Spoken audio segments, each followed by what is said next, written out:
Hello everyone, and welcome back to 428 Shibuya Scramble. I started this about 3 weeks ago, and intended to just keep playing it. Forgot I was planning on taking a break, forgot I was very busy. It's been 3 weeks, but it's okay! I'm back at it again now. It is time to resume. It is time to keep playing, to keep exploring, and I love this game so much. I've just been waiting for the chance to play it again. I love this. But hello and welcome everyone. Lowski, congratulations on the first. Welcome. And Dima, Meowdy, nice to see you. And Rasta, hi! Nice to see you. I hope everyone's been having a good start to the week so far. I'm trying to remember what I did yesterday. I think it was not very much. But it's okay. I may have stayed up a little later than I intended to, but it was alright. But for some reason, I woke up really early this morning. Like, I ended up falling asleep really early yesterday, and, like, honestly, I was telling myself I really should not go to bed at this time because I would wake up at, like, 1 a.m. and not be able to get back to sleep again. But I managed to sleep through. It was like 10 p.m. or something, which is ridiculously early for me. I'm usually not getting to sleep until like past midnight. So that was pretty amazing. I was like, oh wow. I fell asleep at 10. I didn't wake up until like almost 6 a.m. It was like a solid night's sleep. I was amazed. I was fully sure that I was gonna wake up after a couple of hours and not sleep again. But that was good. I think I've needed the rest. I just feel bad though because now Xander's the one who's not been getting any rest, and now he feels like he's maybe ill. He might be coming down with something. Hopefully he's not. Keeping my fingers crossed for him anyway, but it's like only one of us can get rest at one time. We have to like share it between us. But yes, I'm so excited to play some more of this because last time we actually made a fair bit of progress. We ended with a bad end, which was it was quite a beautiful moment to end it on. I knew I could make that happen, and I made it happen before we finished. But one of the cool things about this game, like if anyone missed the first stream I did, the whole game is based around like timelines and events. There are 5 protagonists who we play as, and things that we do as one protagonist change what happened to the other protagonists.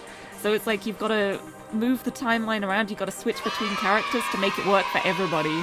And it's such a cool game. It's so good. And oh my goodness, you! Hello! Europa, you! Hello! Thank you for the confetti! I think it might take a while to throw. It's gonna throw all of them, but hello! Nice to see you! Welcome! Welcome! There's no cooldown on the confetti, it just cues it up. Yeah. It just cues it. We're just gonna keep having confetti forever now. But welcome! I'm playing a game which is yeah, it's one of my favorite games of all time. It's a game I went into like, oh, I think I'm gonna enjoy this, but it ended up becoming just one of my favorite games. I'm just waiting for it all now. I don't know when it's gonna end. Is it going to end? Will it ever end? Maybe it won't end. It's gonna keep going, but that's kind of why I love it. That's why I didn't give it a cooldown, and I also made it really cheap. I just kind of want confetti all the time. It's good confetti. It's pink. But yeah, the idea of this game is like it's a interactive fiction visual novel game. But the way like the timelines work and the way everything is so like interactive with each other and the way the characters, like the stories are all separate but they all like join together somehow. I think it's really cool how it does it, and it is so much fun, and I'm really excited to do more. Yay! Kimmy Oops, hello, thank you for the follow, welcome. And thank you for the confetti too. And gotta join in, like the confetti stop. This is unacceptable. We gotta keep it going. Oh, we actually had some beautiful confetti on the last stream I did of this. It was right before a bad end where the protagonist got killed, and we got confetti as like, it was like I couldn't see anything. My eyes were going dark. The last thing I saw. Yay! Got killed. Yay! Exactly. That was exactly how it went. It was so funny. But yeah, this is a very dark game. There are dark concepts. Characters will get killed. There are many bad ends, but it's really clever in the way that it works because you need the bad ends to know what to do to get the good ends. Like, there are some moments that are a little bit question mark sometimes. Like, this is a game that came out in 2009, so there are a couple of parts that maybe haven't aged the best, but it's just like, it's just such an incredible story all the way through. I forgot about the vine poo. But yeah, it's a really old game. It didn't get localized into English for the longest time. This game originally came out on the Nintendo Wii, which kind of tells you how old it is. But it's just so good though. It's so good. I love it. We've got such an interactive me trying to describe the game. I love it. I love the dudes too. But yes, I started this middle of May.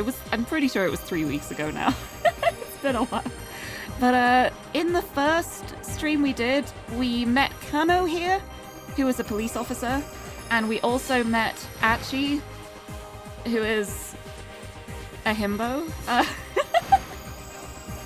And the basic story is that Kano is in charge of a kidnapping case, which has turned into a hostage situation. The game started with him at Shibuya Station with Hachiko the dog, and I'm trying to figure out the best way to describe this. I'm so bad at recapping. Oh, and this is Tama. Tama is a cat. We also experienced the first part of Tama's story, but we got locked into a cannot continue mode. But yeah, she is in a cat mascot costume, and that's all we know so far. She was given this job.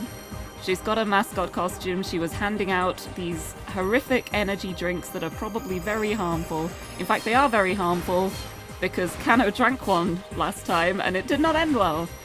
So we don't know much about Tama yet, but it's fascinating. This is Achi, also known as Mean Clean. He goes around the streets with a garbage bag. He picks up trash.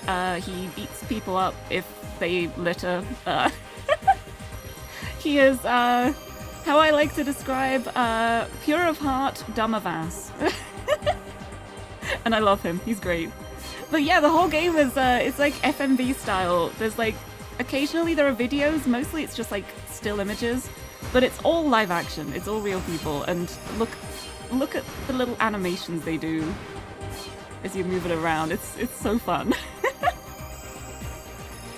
But yeah, we've gone through a bit of Kano's story. We've gone through a bit of Achi's story. We started with Tama last time. We still haven't found out anything about Minorikawa or Osawa yet. So hopefully soon. But yes. So the basic story so far is a teenage girl, late teens, early adults. A young girl has been kidnapped, and she is being held ransom for 50 million yen, which is about like $360,000-ish, I think. And Yamato, hello! Welcome. I hope you're doing well. I want to make something like this. Oh, I want people to make things like this. I love this. It's like, I can only imagine how long it must have taken to get all of the images and stuff, though. It's such a big game, but I want more, like, FMV live action stuff. I think it's the kind of thing that not many people tend to do, but I want more of it. I want more. I love FMV stuff. And Timochi, hello! Is it me? Liriest of all Liries, pinkest of all British cats? I think it might be. Hello! Happy... Oh god, is it Tuesday? Happy Tuesday! I forgot which day it was then. Wow, yeah. Okay, it's Tuesday. Happy Tuesday. But yeah, all we know so far is this girl's been kidnapped. That she's being held ransom for 50 million yen. Around like $350-ish thousand. They sent a request that they wanted her twin sister to have the money and hand the money over at the handoff point, which would be at the statue of Hachiko in front of Shibuya Station. J-Tune! That the Discord official Lirie? Oh my god, you can have 3 autographs if you want. I am so amazed I managed to get the username Lirie on Discord. I'm so glad that I made my account literally years ago. I didn't realize the username rollout was happening. I still think the usernames are a terrible idea, but I feel a little bit better about them knowing that I got the username Lirie. That makes sense. It probably sounds so terrible to say it like that, but I was just like, oh, the usernames are a terrible idea. And now that I've got like a 5-letter username, I'm just like, actually maybe it's not that bad. Because I got it.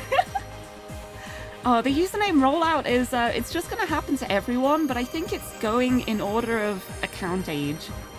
So at the moment, it's people who made accounts like 2015, 2016, and they're gonna like roll it out to later dates as it goes on. So yeah, I just really hope people can get the usernames they want and it doesn't get too terrible with the choices. But I was very happy. I was very happy I got my username. I'm very easily pleased. I'm like, okay, this benefits me now, so maybe it's not all that bad. I'm a terrible person. But yeah, I got the little pop-up for it and I was like, okay, let me just grab that. Thank you. But yeah, where was I? Incoming XX Dark Sword Shadow XX420. What? That's a great username though. I can't think of a better username. But the thing I've noticed at the moment though mostly is that if people can't get their username, they're adding just like periods. They're just adding full stops. You can just stick dots everywhere. You can just have a word with dots in between each letter and that will count as a unique username. So most people are doing dots. It's like, I don't know, like slightly cooler than an underscore. But yeah, it feels really messy to me. Like, it seems so unfortunate. And it really doesn't take away the main point where we're like, oh, it's gonna be easier now because everyone can have the display name they want. And I was like, well, why couldn't you have just kept the number tags and then add the display names on top of that? Could you not do that? But no, we got the username system.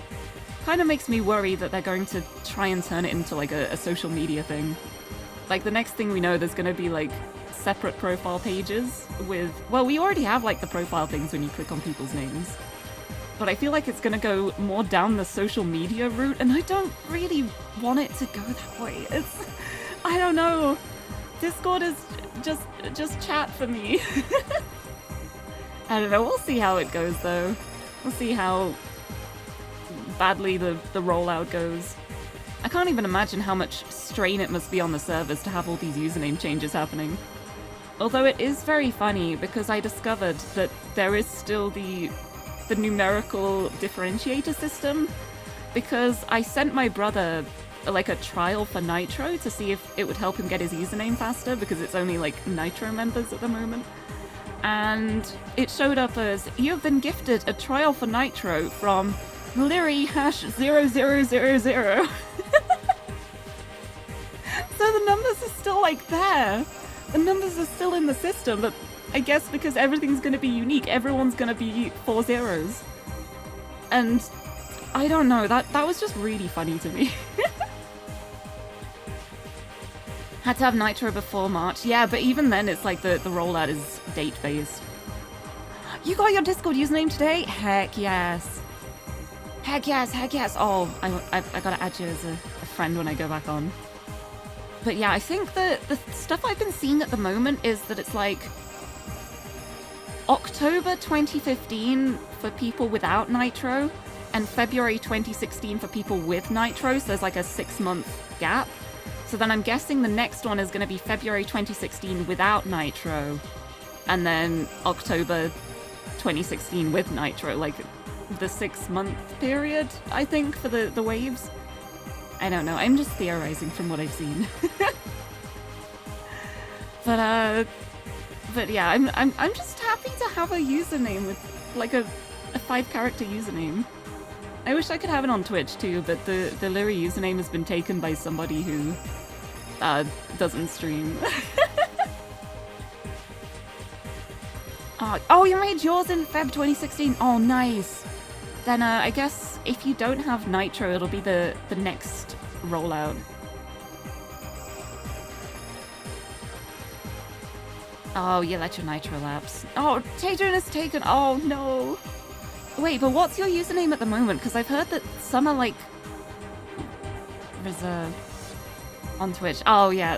On Twitch, I feel like the main problem is you can't really tell if a username is in use or not, because not everyone on Twitch is a streamer. Like, it could just be someone who views a bunch of streams and is very active in different communities but doesn't stream. Like, there's no way of knowing.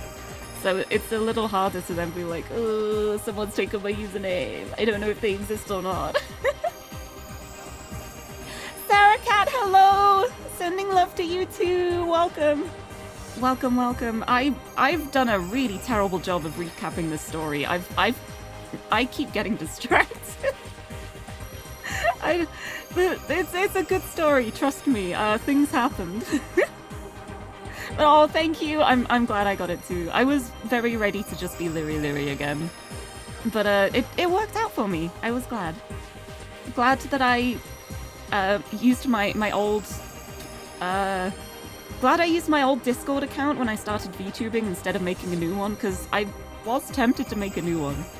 But I was like, nah, it's okay. I'm just going to fully become the cat girl. So I used my old account. Did you tell me? You've got me as a sound alert on your channel? Oh my god, I didn't know. You didn't tell me that. That's so fun. Oh, I love that. The GameCube sound. Oh, I love it. I'm so glad. But yes, I just am the cat girl now. It's just my entire identity.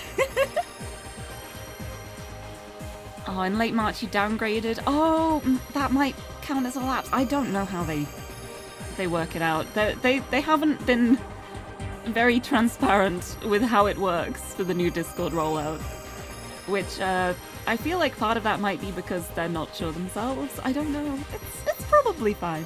It's probably fine. Anyway, where was I? Okay, story so far. Girl has been kidnapped. She's being held for ransom for 50 million yen. Her twin sister went to hand over the ransom at the drop-off point. Kano is a police officer who was monitoring the scene to try and catch the kidnappers. Yes, it is indeed a Spike Chunsoft game, and everything about it is 100% Spike Chunsoft. Like, you just know. Like, the way the plot goes, and oh boy, it goes. It's very Spike Chunsoft. I love it.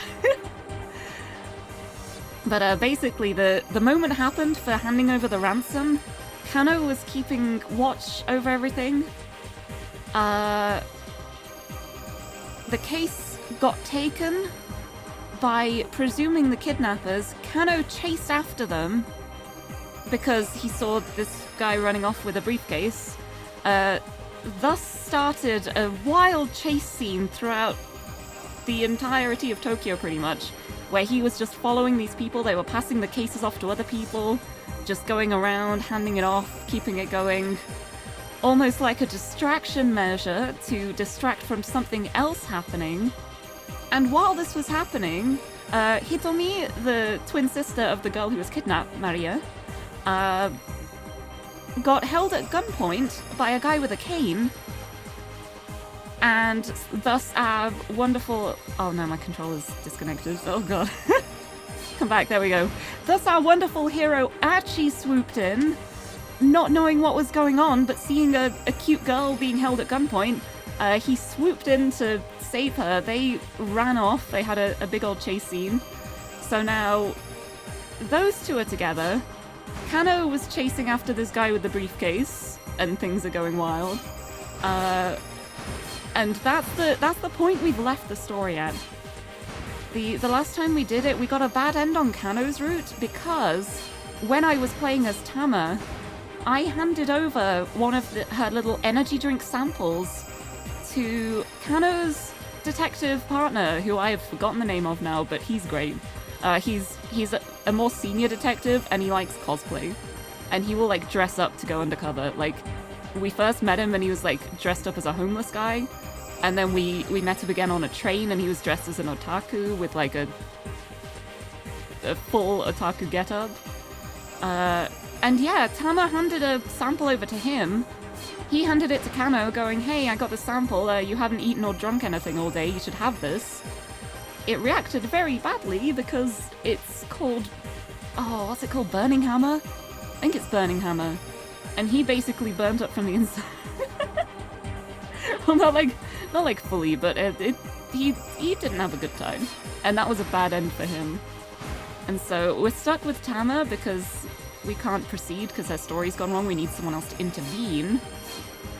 We've got the bad end with Kano. We can undo that, but I'm gonna wait until we've met the other characters first, I think. And we haven't seen what Achi does in this time slot. We have not met Minorikawa yet, and we have not met Osawa yet. So we have choices. We have options here. Oh yeah, another thing. Wait, time chart. This is the time chart, and this shows... previous time blocks are shown above. Protagonist actions can only affect other protagonists within the same time block, as indicated by the red circle on the chart. Decisions made in one time block do not impact storylines in different hours. If you get stuck, make sure to check decisions and jump points for the current time block. Yes, that is fine. See, they've used the same font since 2009. Yep. Honestly, I kind of love it. But yeah, this was the first time block, and we only had 2 protagonists for this. The hours of 10 to 11. Or the hour, 1 hour. And that was when we met Achi and Kano, and we went through that hour with them and got them both through it. Now we have 5 protagonists.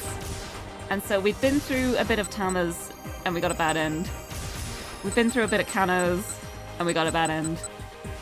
And we have not seen Achi's for this time block yet. We've not seen Osawa, and we've not seen Minorikawa.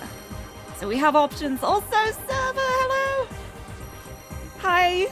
This game is absolutely wild. It is so good. And thank you for the head pat. Welcome, welcome. It's like, this is only the start of it too. There is way more to come. There is way more going on. It gets even wilder than it has so far. And I feel like just my little recap was wild enough. Happy Pride Month! Happy Pride Month to you too. I am very proud. I'm always proud. It's not just a month for me. I'm just gay all of the year.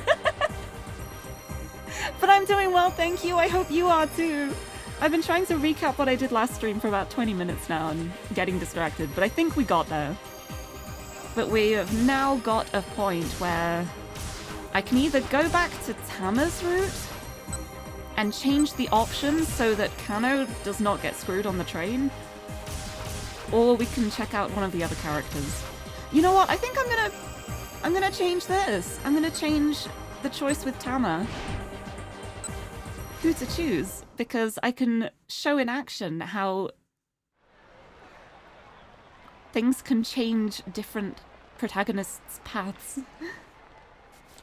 Here we go. Clutching the free sample in my furry fist, I can either force it off on the businessman to the left or force it off on the disheveled fellow to the right.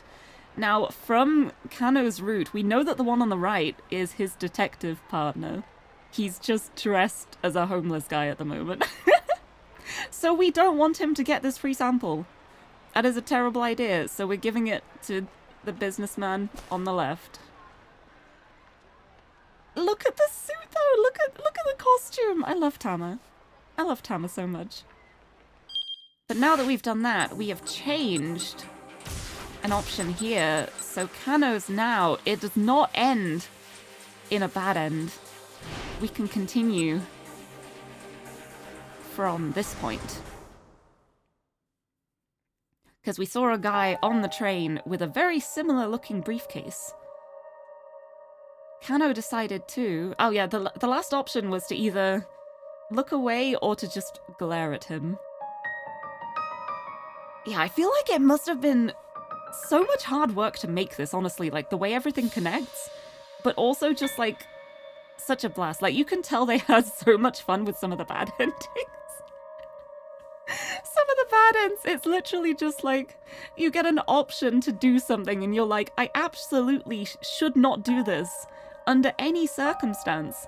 Therefore, I'm going to do it, and then you just get a ridiculous bad end for it. It's so good. But it's also really interesting as well, because the bad ends, you actually need to collect them to get one of the true endings. It's really, really clever. Anyway, last time we stared him down. Let's just look away this time. It's a little awkward. Kano decided to look away nonchalantly. But his anxiety got the better of him, and after a moment he turned his gaze right back. That is an option that does not make a difference. Soon, the two men were locked in a staring contest. Ah, my apologies, the man said. He shut his phone with a click. I know it's rather rude to talk on one's cell phone when you're on a train. That's just common decency. The man affected a smile, then headed back to the car from which he'd come.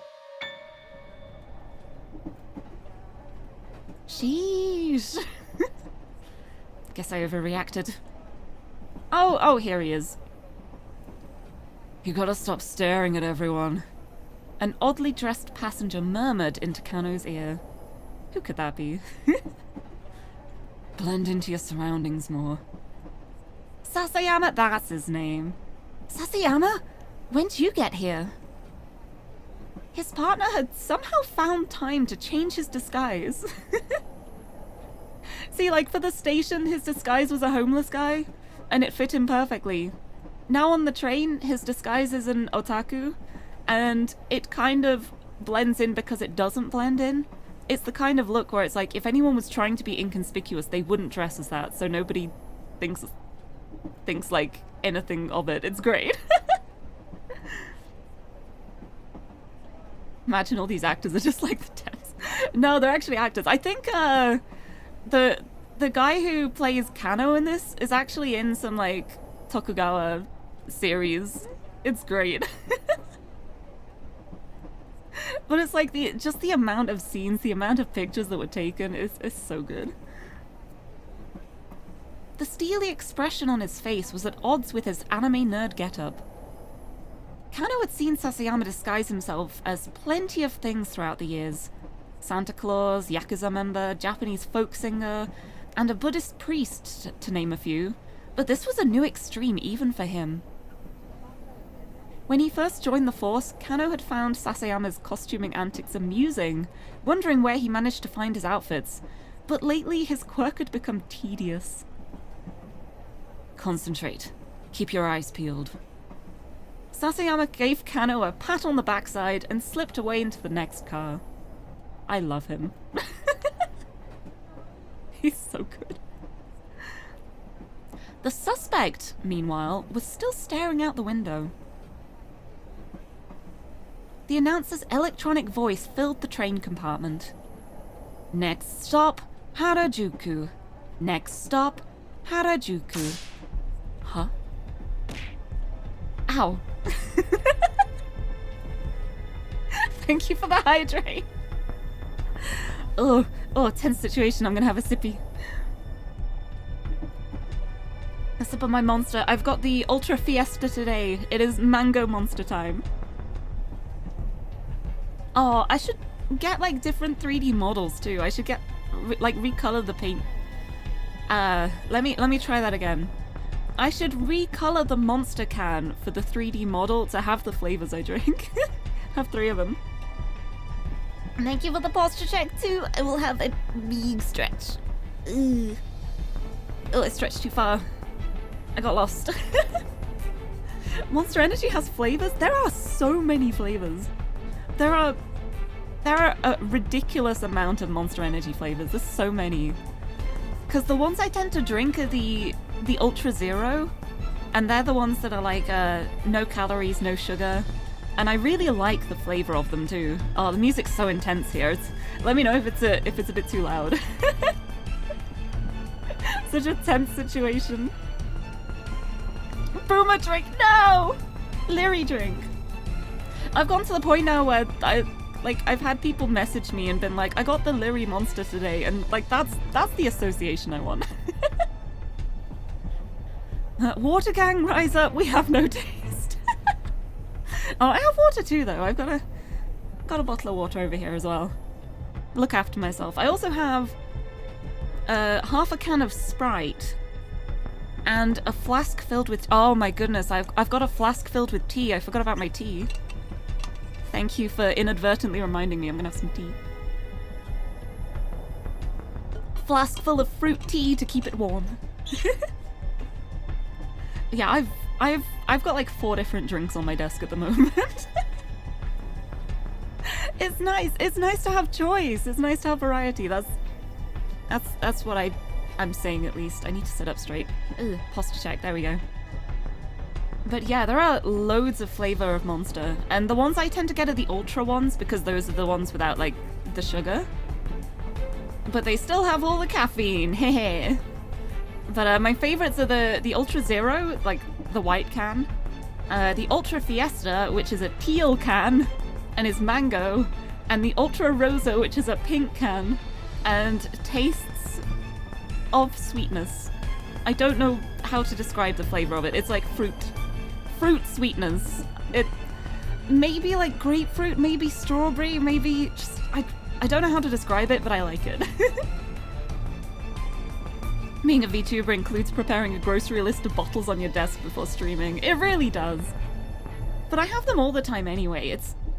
It's always just like, well, what if I get myself a drink and then I decide I want to drink something different? It's nice to have the options. Anyway, this is a very tense situation. I should probably... The music's so dramatic. I'm getting so distracted by it. Huh? Kano almost cried out. The suspect was moving towards the exit door. Apparently he was only taking the train 1 station down the line. Harajuku. The train pulled into Harajuku station and the man got off. Oh, there are also... That is the wrong button.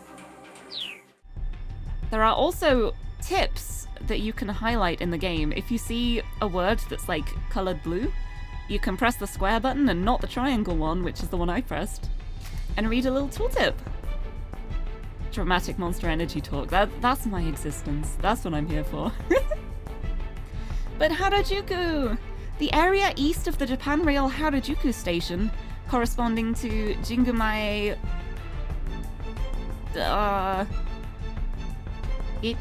Ichome? Is that how I would say that? I don't know. In Shibuya. Once a bustling shukuba, or post station, where travelers could rest while journeying across the country. This music's so dramatic for this. In modern times, it bustles instead with high schoolers after school displaying flashy youth fashion. Clothing and accessory stores and fast food restaurants line the streets. Many cutting-edge trends in Japanese youth culture get their start here. Gotta love the glossary. I really love reading through the glossary too, like knowing a little bit about Japanese culture and seeing like what they've localized in a sense. Like when it says like his like anime nerd getup, I'm like, that definitely said otaku before. Alright, the train pulled into Harajuku station and the man got off. The detectives following him disembarked accordingly.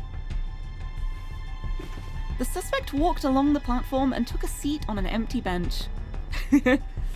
Hands. The part of the body attached via the wrist to the forearm contains the proximal, medial, and distal phalanges. It's great. But one of the things I love about this too, though, is that sometimes the tooltips don't actually explain anything too.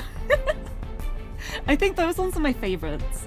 Like when you click something and you're like, what could this possibly explain? And the answer is nothing.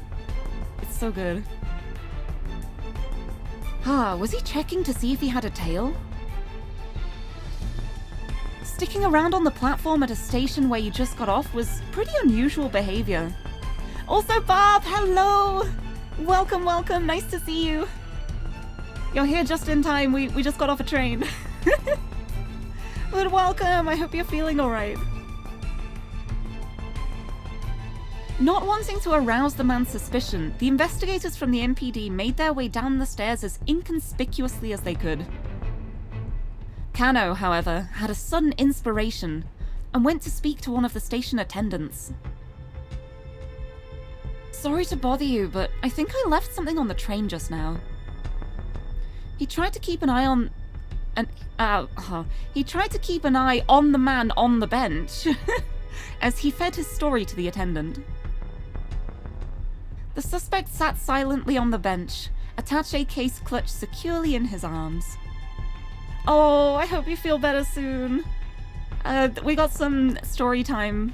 If I was gonna say if you want to relax, this music is so intense. The story is also intense, probably not very relaxing. But I hope you feel better soon. He didn't really look like he was checking for a tail. Was he waiting here for someone else then?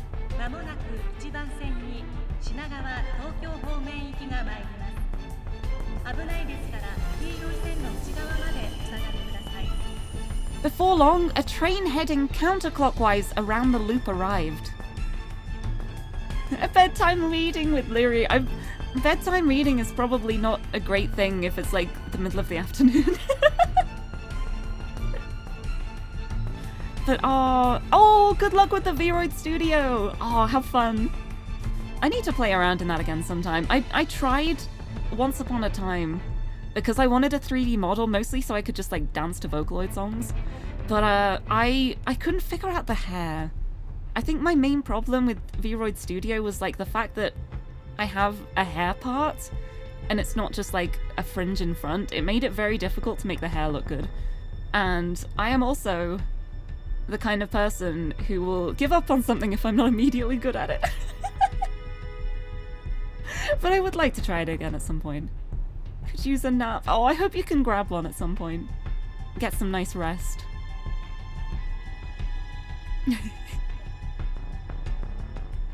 You don't have to. You've done more than enough for me already. Alright, before long, a train heading counterclockwise around the loop arrived. The man rose from the bench and stepped up to the boarding area. Wait, what the heck?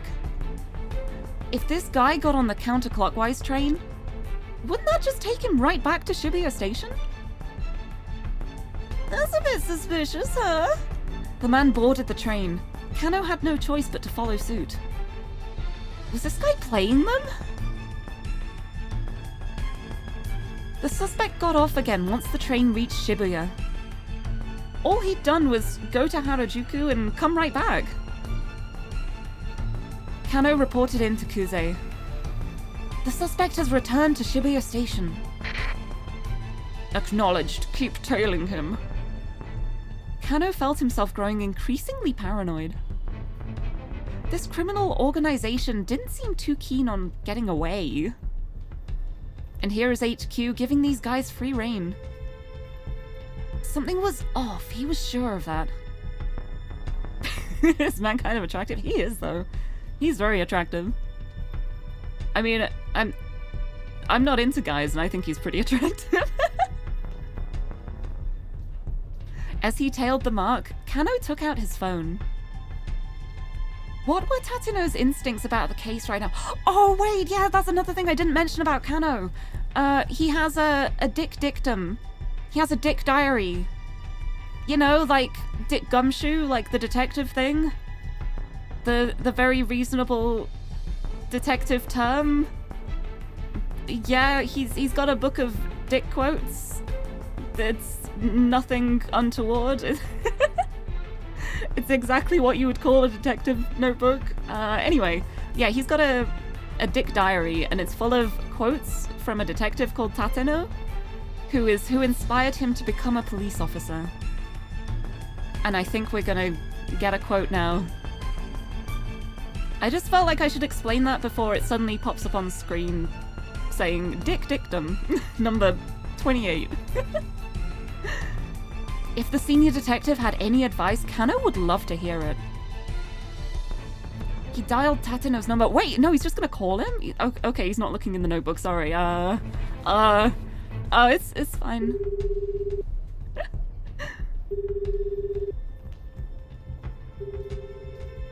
The line rang a few times, but nobody picked up. Probably he was too busy seeing to Hitomi's safety. Kano felt bewildered. They'd been letting the suspect lead them around for over an hour now. During an abduction case, you generally didn't update the victim's family on any developments in case they tried to interfere. Kano could only imagine what the Osawa family was going through right now. After a short walk from Shibuya Station, the attaché case was handed off yet again. Oh, that's another thing I forgot to mention too. The twins, their surname is Osawa. Another one of the protagonists, his surname is Osawa. Could it be connected? Who knows? We haven't seen his story yet. Wink wink. I can't wink. I'm winking with both eyes. Wink wink.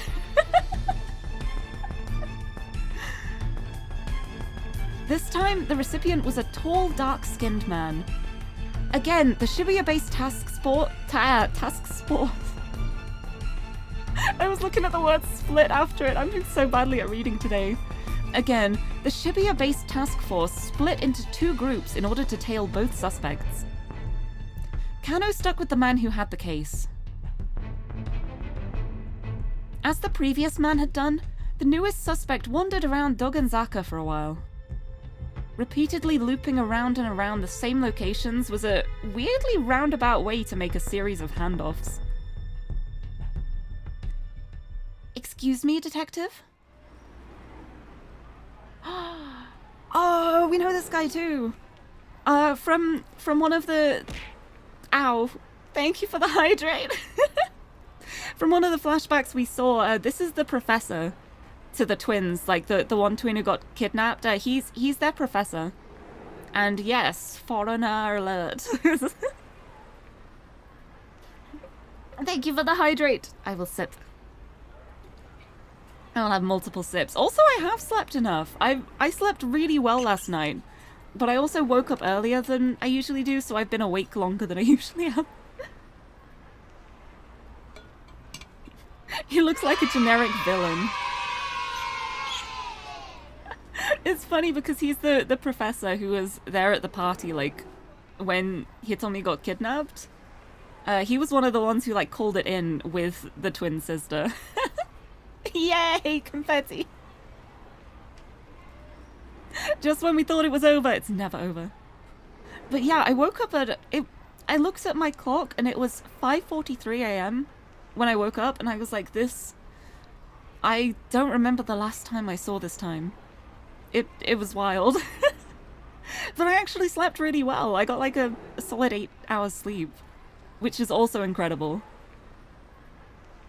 But yeah, way earlier than I usually wake up. Kano turned around with a start. "Oh hey," he said, "I know you." It was Lalande Palmer, the lecturer who'd been an eyewitness to the kidnapping. The man practically radiated concern. Is that what we're calling it? Okay. "How's Maria doing? Is she alright?" He looks so worried. Ah. I'm very worried for her. His Japanese was more halting now. "My heart is with her family." Kano gave a quick look around. It didn't appear that they were being watched. Oh, we have options. We have options. Options here. Maybe Palmer knew more than he told the police earlier. If Kano talked to him now, he might get some additional clues. Or, if the syndicate spots us, my cover's blown. We're hosed. I can't stick around like this. Right, it is time for me to see if what I prepared will work or not. It is poll time. And I tried to do something, but I'm not sure if it's going to work or not. Talk to him or no talk. Right. I am going to start the poll. Oh my god. Oh, I'm tiny. Let's see if it works. It shows up. It shows up on the screen. Look. Look, I figured it out. I figured out how to make the poll show up on the screen. I'm so glad. But Akire, hello. Thank you for making me small. I am so tiny. Actually, this kind of works for this too, because we can look for clues. Detective work. We can figure out what's going on. Do the proper detecting. But thank you and welcome. It would be a shame if it tied. It tied before. And I just made the final decision. I'm sorry.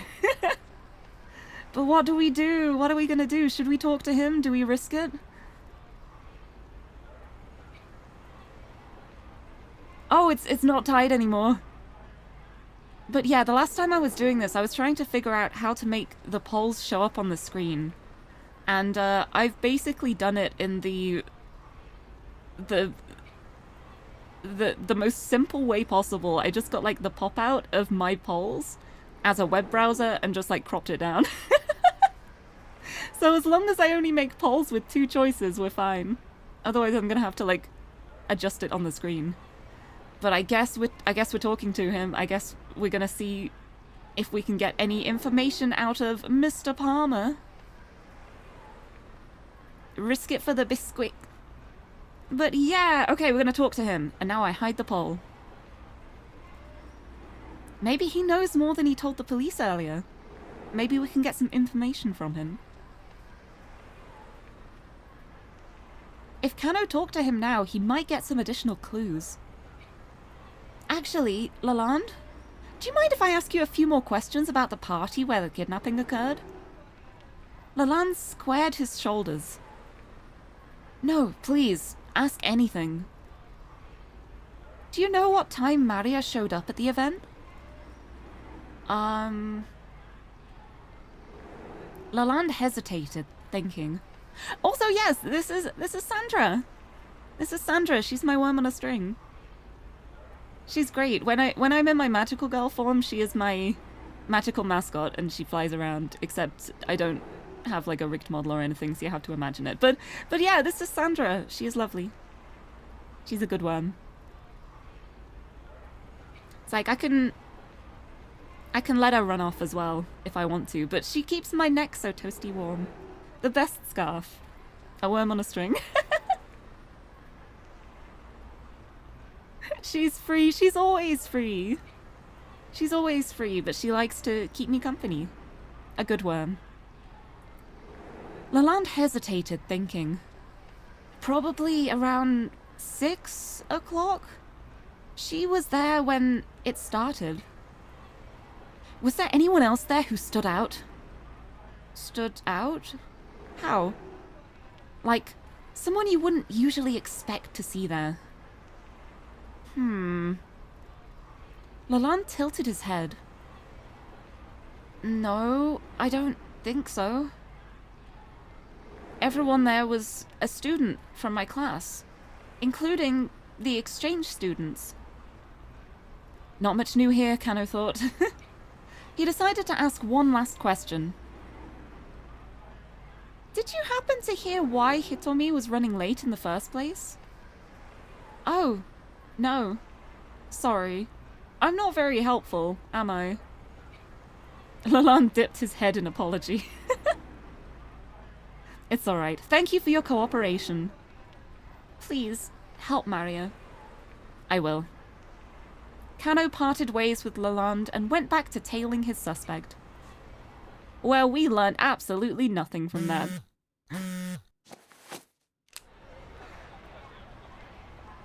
He pulled his phone from his pocket. It was Rumi again. Oh, Rumi is Kano's fiancé. And, Rumi got in touch with him to let Kano know that her father is in Shibuya right now and wants to meet him. And Rumi's father has refused to meet Kano for the whole time they've been dating.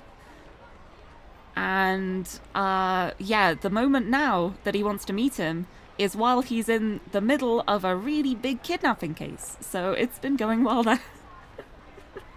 That phone exists. I know that looking at the phones and stuff is like you can tell this is a 2000s game. It's great.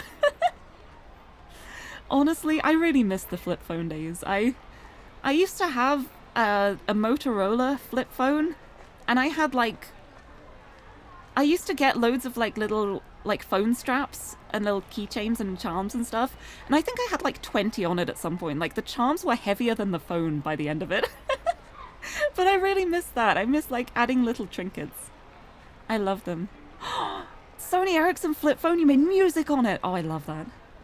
I love that. I used to make ringtones. Like I had like a really old Nokia, and I have really fond memories of like custom making my own ringtones to try and make them sound like songs I like. Yeah, I loved my Nokia. I miss the simpler days. It was so fun though. I had so much fun. I also remember like there used to be the thing where you could like buy ringtones of like the choruses of songs and stuff, but I would be too cheap to do that. So I would just try and make it myself and just have like this little MIDI tune of whatever I wanted. Oh, good memories. Good times. Now I can literally just get an MP3 of the chorus of a song, and it's like, it's not the same as making it yourself. You weren't expecting that pronunciation? Oh, it was like Nokia. Oh yeah, over here it's always just like Nokia. Nokia phones. Yeah, I've not heard Nokia before. That's so interesting. It's always really interesting to see how things are pronounced differently in different places. Like the car company Hyundai, over here in the UK, like it was always mispronounced horribly. Like when you're talking about the cars, it was always like Hyundai. And they've had like a whole ad campaign recently just being like, no, it's pronounced Hyundai. We're doing it properly now. We are not going to be the silly white people anymore. We are going to pronounce it the way it should be pronounced. And I'm glad we're doing that, but there's always a little part of me that's just like, because I've grown up with it, I'm like, Hyundai. It's wild. It's so wild. Like Hyun becoming Hyun, it's how does that even happen? I don't know. Anyway, he pulled his phone from his pocket. It was Rumi again. It was weird that she'd called twice when she knew he was in the middle of something important. Had something happened while she was waiting at the cafe with Shizuo? Kano picked up hurriedly. What's the matter? What's the matter? You know what the matter is. Rather than... Oh no, never mind. What's the matter? You know what the matter is. Rather than Rumi's soft soprano, it was a threatening masculine voice that came over the phone. Uh-oh. Kano felt his whole body stiffen with dread. Look at his expression, that was so great.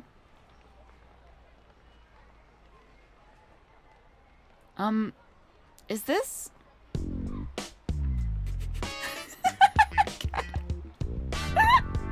That's how he's introducing himself. Is this my father-in-law speaking? Don't remember being anyone's father-in-law. The speaker's tone was firm and flat. No, I know. I just, Kano found himself at a loss for words. I love this music. Music in this game is so good. As long as you don't start calling McDonald's Macca's, we'll be good. That's an Australian thing. That's Australia. I'm British. We just say McDonald's. Just get some nuggies. McNuggies. Happened the same in Spain with... Oh! Lidl and Aldi as well. Like, I'm not sure how they should be pronounced. And also, I've had to get really used to saying IKEA for the store, because over here in the UK, when we were first introduced, it was like, oh, check out this new brand IKEA. It's like, I know it's IKEA. Oh, I'm back to normal. There we go. I am no longer small. But it's like, I know it's IKEA, but like, for the longest time, it was just like, oh yeah, IKEA. IKEA. And that's not how it's really pronounced. Thank you for the head pat too. Can I say bottle of water? I can say it like bottle of water. That's how I say it.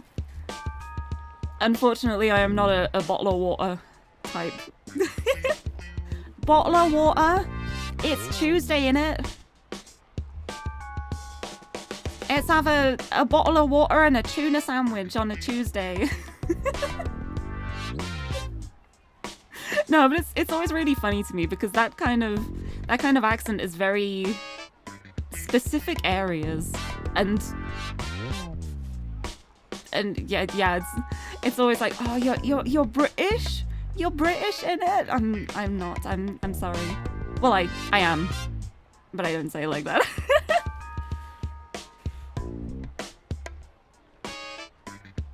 Lindell? That's an interesting one. But yeah, it's always really interesting. It's like, even when you just think of words like the Japanese word karaoke has become karaoke somehow. Like the vowels have gotten completely skewed as it's taken as a loan word. It's so interesting. But it happens like every way around. Like when there are countries that take English words as loan words and they end up being pronounced so differently that you can't tell what the word is. It's so fascinating. Anyway, back to the fiancé trouble. Kano found himself at a loss for words. So, you're dating my daughter, huh? Sir, yes sir. Kano barely squeaked out his reply. Thinking about getting married? Yes sir. And speaking of which, I'd love the chance to sit down and have a nice long...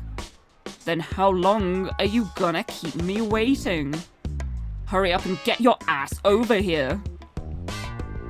Oh, how very much Kano wished he could do exactly that. Sir, I would, but... Forget it.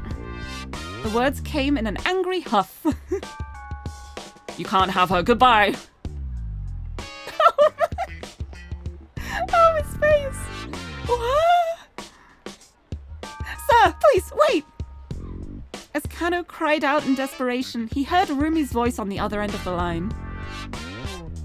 Dad, you can't just use my phone like that! You were taking too long in the bathroom. Give it back! Rumi? Kano tried and failed to keep the heartbreak out of his voice. Sweetie, what's wrong? Your father just said he doesn't want us getting married. What? Dad! What did you say to my boyfriend? Listen to you, calling that boy little pet names and whatnot. I think you're a little too attached. Daddy, you haven't even met him. That's why I told you to have him come see me. How long's he gonna make me wait?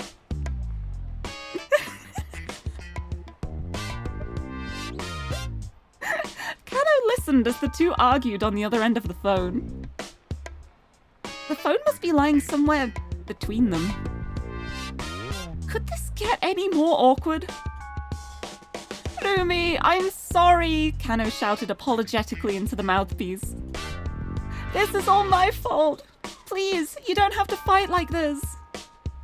The phone clattered as Rumi scrambled to bring it to her cheek. No, I'm the one who should be sorry. Sorry for what? Sorry for what? It was Shizuo again, grumbling in the background. You have nothing to apologize for. I'll deal with my father, Rumi said hastily. You just focus on work, sweetie. I know you're in the middle of something really important.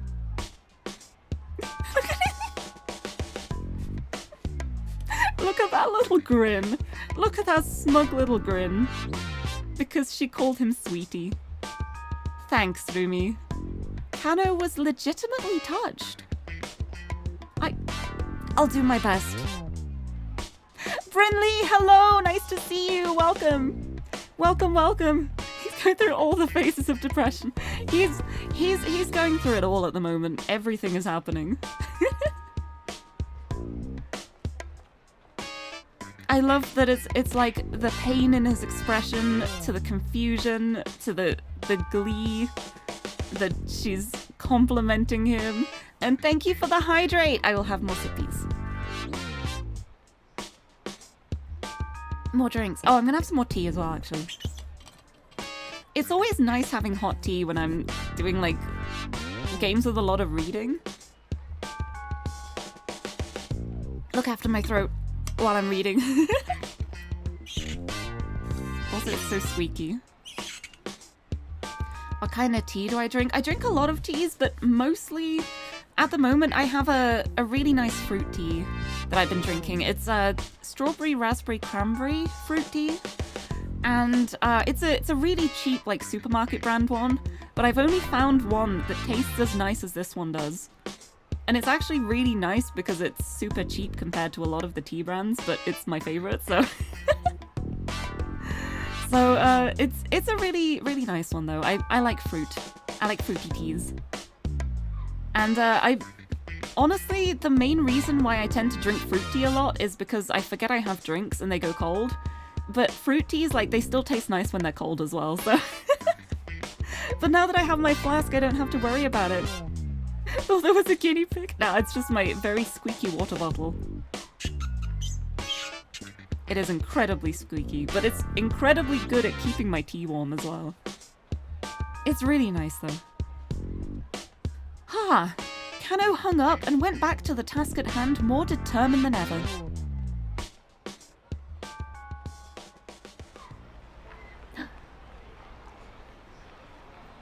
We're back to Hachiko. For Rumi's sake, not to mention the victims, he needed to focus on cracking this case. The man he was tailing was walking several meters ahead.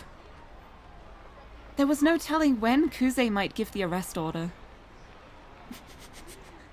I can't take that expression seriously, I love him. Kano braced himself to spring into action the very instant the order came down. Mobile command to all units. Once more, the director's voice came in over the wireless. Was it time to make the arrest at last? We've identified the man who first picked up the attaché case by the statue of Hachiko. No arrest yet, then. But still, a crucial development. Oh yeah, that's the guy. There he is. That's the guy who took the case. That's him. How could you forget that beautiful smile? Definitely the face of a good guy. Yes. His name is Tariq Al-Karawan. He's got priors for larceny, illegal possession of narcotics, you name it. He belongs to a foreign criminal syndicate that's operating in Shibuya. Kano felt his apprehension rising. If this syndicate was behind the kidnapping, they were anything but amateurs. And though they might be leading the police on a wild goose chase, they certainly weren't playing around. Even jaywalking, I bet he has as well. Probably even stepped on the grass when there was a no stepping on the grass sign. Oh, but we got a to be continued! Which means that we've reached the end of Kano's story and everything went well for this hour. So now we have to move on to one of the other characters.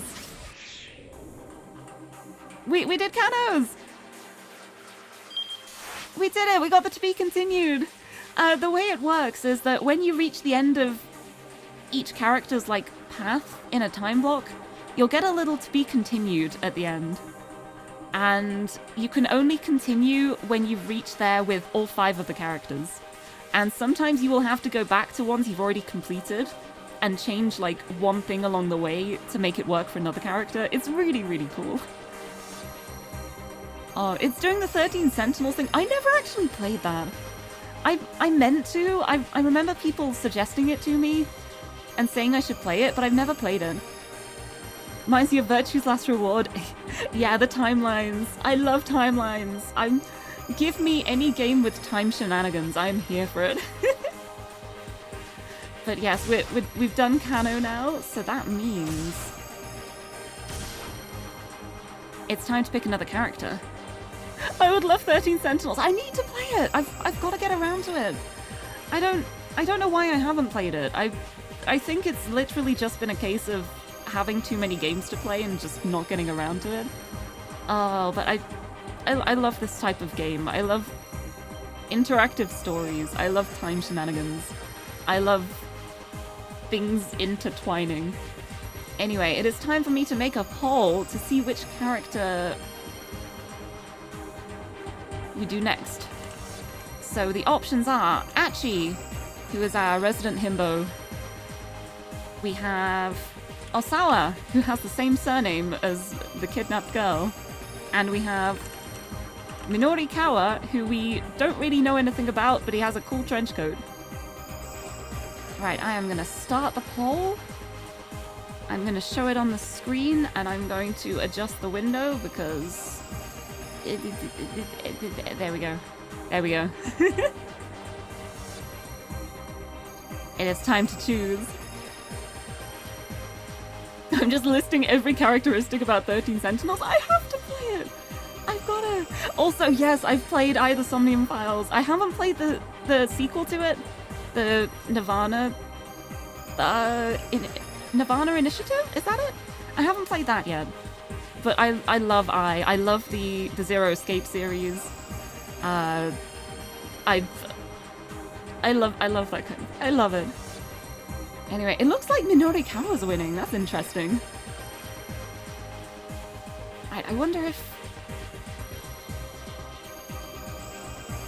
I'm trying to remember how I go back to...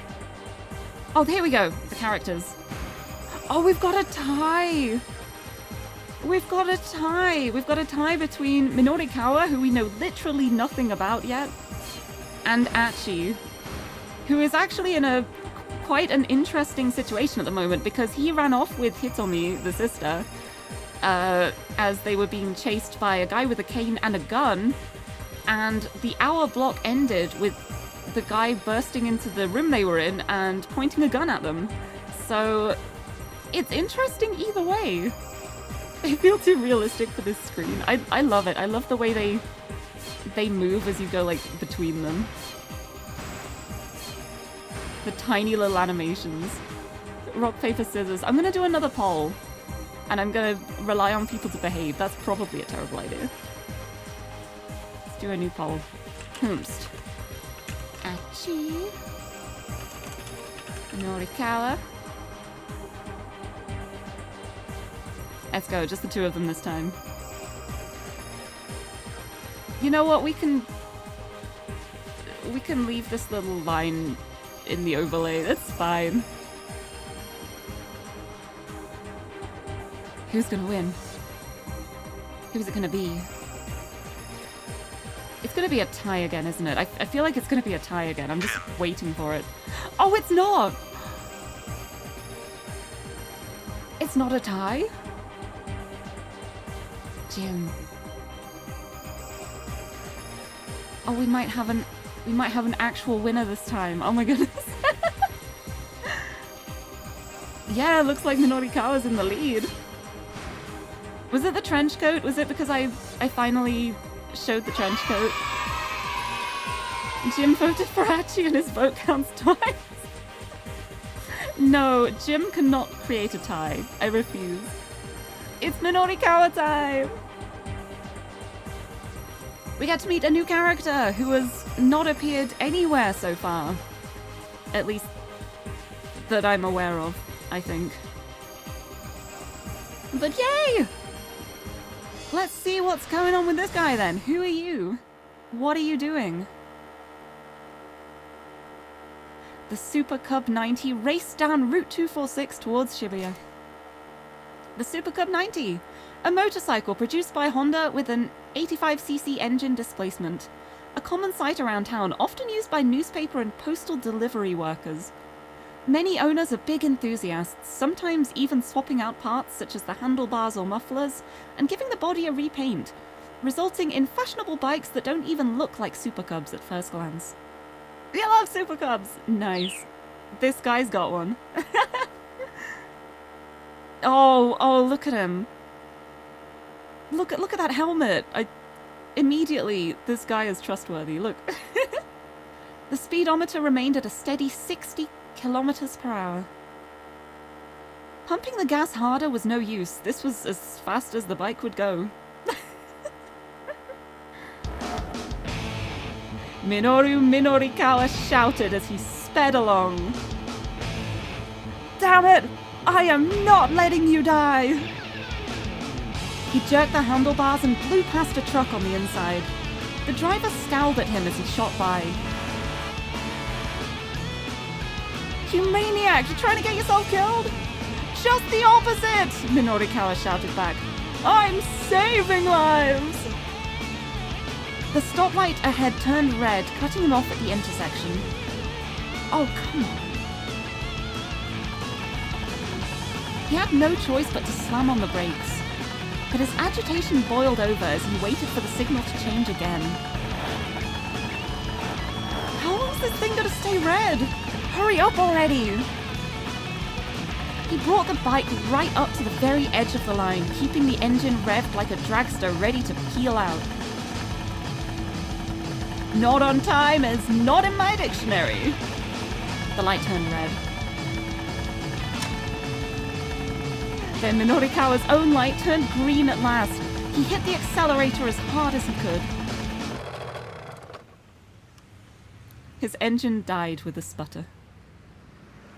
Huh? Oh, come on! What the hell?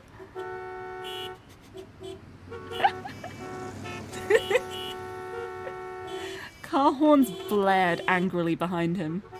In a fury, he pulled his bike over to the side of the road.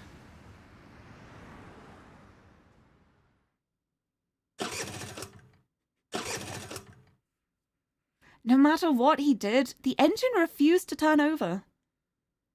Was the problem with the spark plug, or maybe the battery? Whatever it was, he didn't have the time to figure it out now. With tears in his eyes, he left the bike, his companion of 10 years, abandoned on the roadside.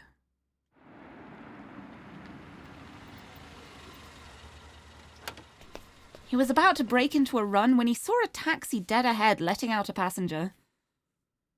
He hurried to hop into the cab. Just head for Shibuya Station. I'll let you know exactly where once we get closer. The taxi driver nodded coolly. Of course, sir. 10 minutes! I need you to get me there in 10 minutes. The driver grimaced. I'm afraid getting there in 10 minutes is a bit... 15 then! Sir, that's still... Look, that's all the time I can afford. Assuming traffic conditions cooperate, sir, then maybe. I can't make any promises. Minorikawa looked at the driver's ID photo above the fare meter. Yeah, he's so cool. Look at that. Look at this guy. His name was Hachiro Kimizuka. He was a middle-aged fellow, looked a little rough around the edges. Mr. Kimizuka, I chose you for this. You can do it.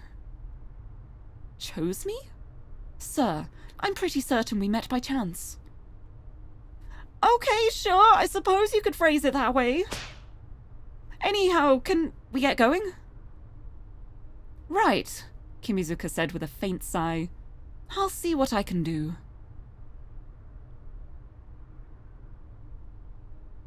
They say that guy was born in 1911 or 1923. I'm not sure.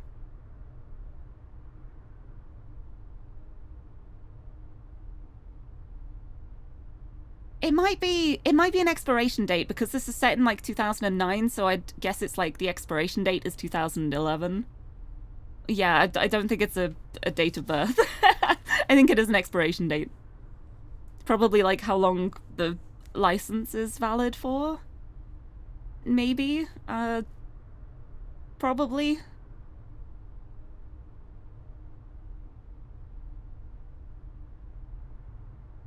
Yeah, it's probably an expiration date.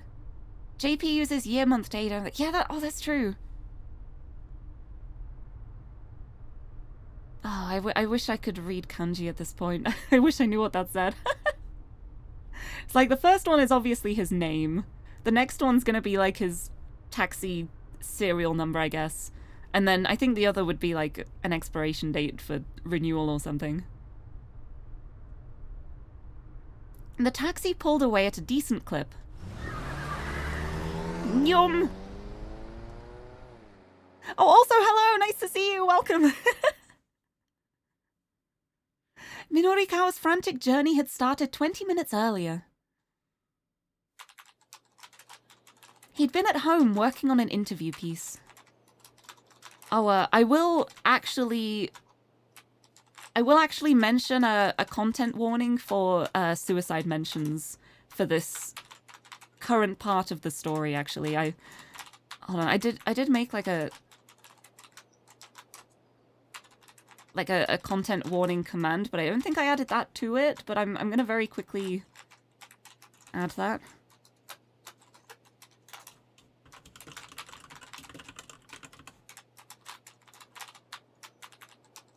Let me very quickly... There we go. There we go. I've got the... I updated the command. There we go. But I wanted to mention before we go ahead with this, just in case, because that feels like the kind of thing that should definitely be mentioned, like more than just like a general thing. Right. Anyway. Minorikawa's frantic journey had started 20 minutes earlier. He'd been at home working on an interview piece. Oh, my controller, come back. Controller, come back. At least we get the ASMR click-clack noises. Here we go. He clucked his tongue in annoyance as the ringing phone broke his train of thought. Why did someone always call right when the words were flowing? If he didn't keep getting interrupted, he probably could wrap this piece up in no time. Be quiet! He pointed at the telephone as he yelled. I'm writing here! But, surprisingly enough, his shouting did nothing to silence the ringing. He didn't have much choice but to pick up. Minorikawa speaking. There was no response. Hello? He hesitated, ready to hang up. Was this a prank call? Shouting at inanimate objects. Relatable writing here. Honestly, me too. Me too. And Loxley, thank you so much for the resub and welcome. 14 months. Oh my goodness. Thank you. How's it going? Welcome to intense story time. Intense in the way that I've put a content warning because I'm very glad I've played this game before so I can warn. But welcome, welcome. I hope you're doing well. Oh. I've got a door knock, and the door knock doesn't actually affect me at the moment because my mum's away on holiday, so I've just kept the door open so Tiffany can come in. So the door's already open. You can come on in. Hi, Mogu. And hi, Maru as well. Welcome. Welcome, welcome. Come on in. The door is open. Everyone is welcome. It is story time. Everything happens so much. Oh, thank you for the head pat too. I hope everyone's doing well. Happy Tuesday. Starting off the week with a very gentle story. And by gentle, I mean a girl's been kidnapped, someone's got a gun, we know he's on a mission to save someone's life, there's a girl stuck in a mascot costume. It's a good time. It's a good game. Oh, I'm doing well as well, thank you. I'm honestly, like, anytime I get to show this game to people, I'm having a great time, because it's one of my favorite games. But it's also one of the ones that's, like, the hardest to recommend to people. purely because it's basically just an interactive story. It's like a lot of reading. There's a lot of reading involved, and I know there's a lot of people who don't really like that. Oh, and happy Pride! Happy Pride to you too!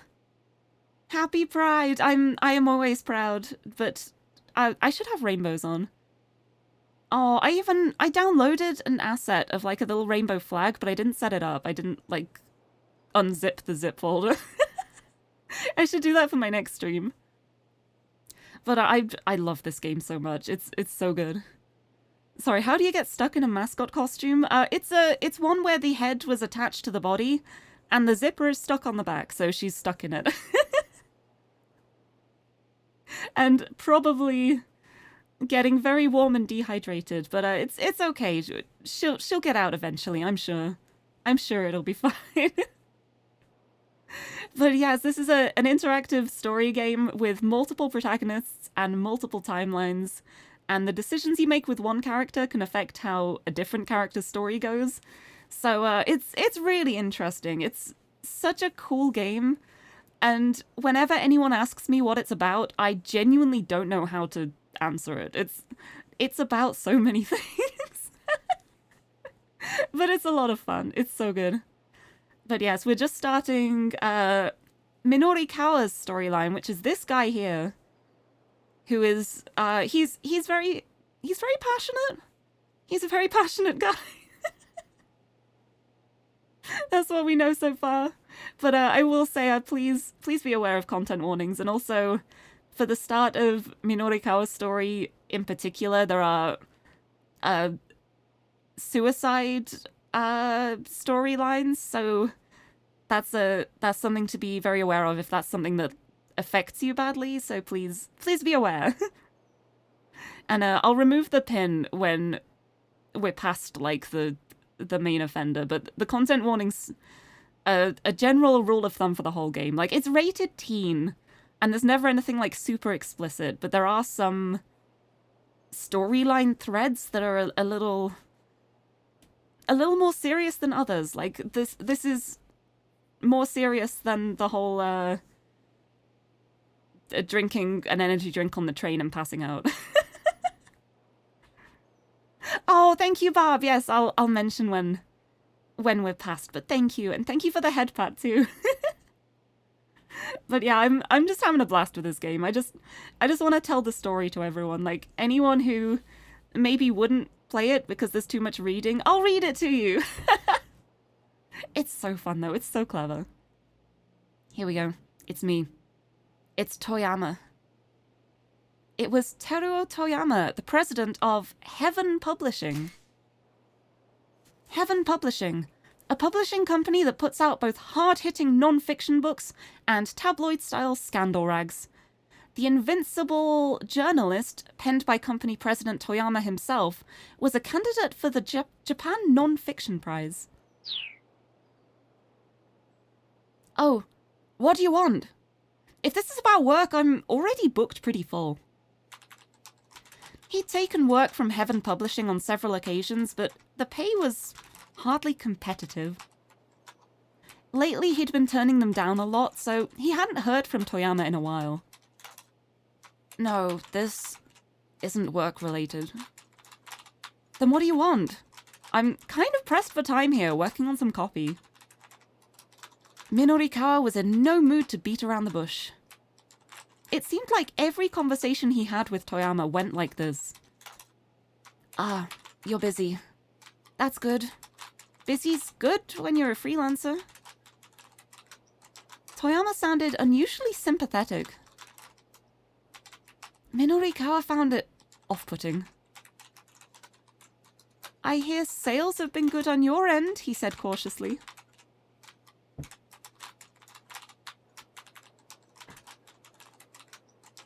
Oh. Oh, flags?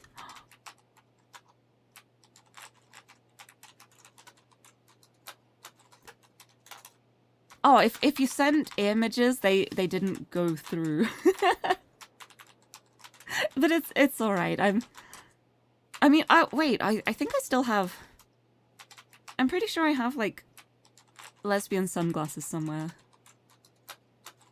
I do! I still have them. I still have my lesbian sunglasses. There we go. Happy Pride! That'll do for now until I can get some more stuff set up.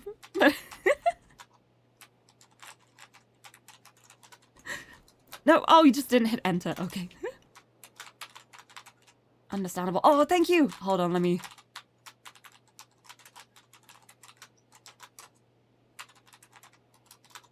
Let me just save this real quick.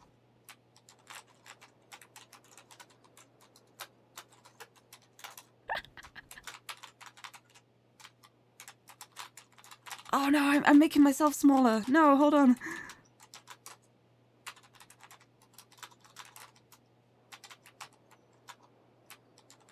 Oh, it's like this arm. I'm like holding it in front of me. I'm being very coy. Oh, it looks... I need to flip it, I think. I need it to be like the other side. That's alright. Ah, pride! I'll leave that for now. I'll leave it until I can set things up properly. But yay, pride! But thank you. I can mirror it. I'm just lazy at the moment. I just want to read story at the moment. But I'll do it for tomorrow, because I'm going to be doing a just chatting stream tomorrow. So I've got more time to play around and add a bunch of gay decorations. But thank you.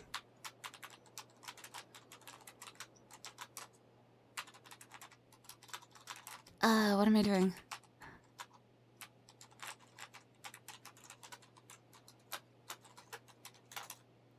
Let me... Alright, give me a sec. I am going to... What am I doing? I probably shouldn't be faffing around with all this stuff while I'm in the middle of a story, because I'm just going to keep getting distracted. but I'm doing it anyway now. Oh no. Oh no, the distractions truly have begun. I'm going to have some more monsters.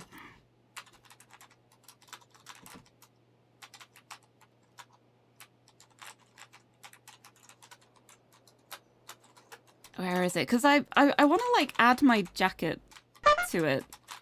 Like, I don't want to just have, like, a bare arm. I want to add my jacket to it. So I think I'll leave it until tomorrow, but... But thank you for sending me that, though. I wonder if I've got anything else I can just stick, like, on my head or something. In the meantime.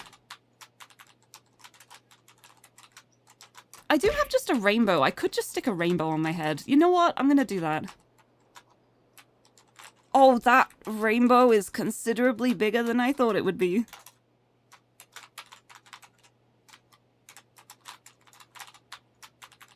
Alright, there we go. There we go. I've got a rainbow on my head now.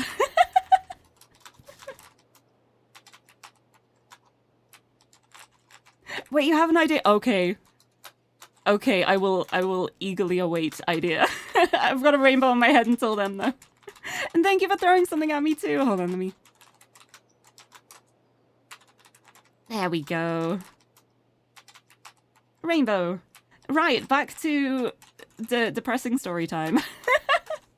But only for a bit.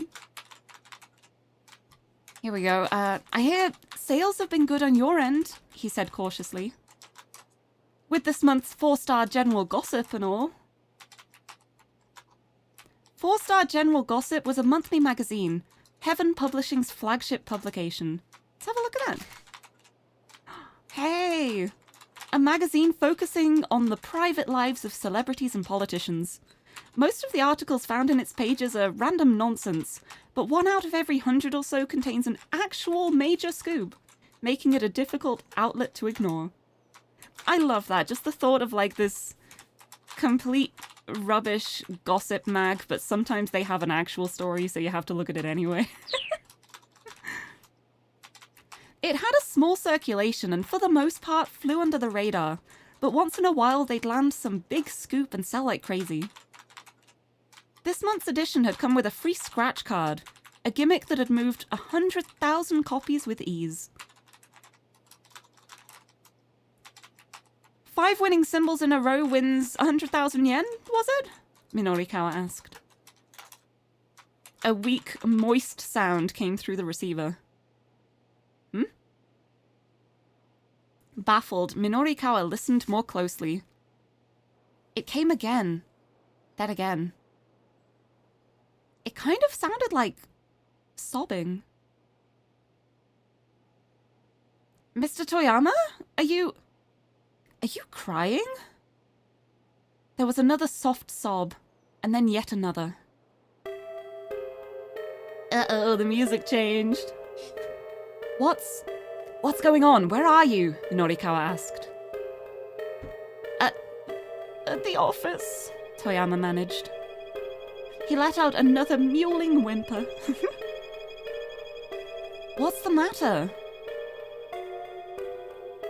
It's nothing. Well, it's got to be something. Come on, what is it? Toyama gave no reply. Mr. Toyama? You still there? Silence. What is it? What happened? Look, doesn't tell me anything. What the hell is going on? Toyama squeaked out a drawn-out whine. I'm glad you find it relaxing. Relaxing story time. Just don't worry about the content of the story. Just listen to my relaxing voice. Okay, I'm sick of this. I'm hanging up now. Minorikawa was about to break the connection when he heard Toyama murmur.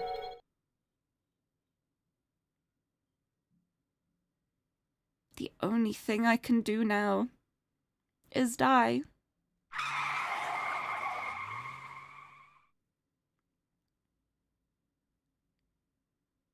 Yeah. The taxi's tires squealed as the cab rounded a corner.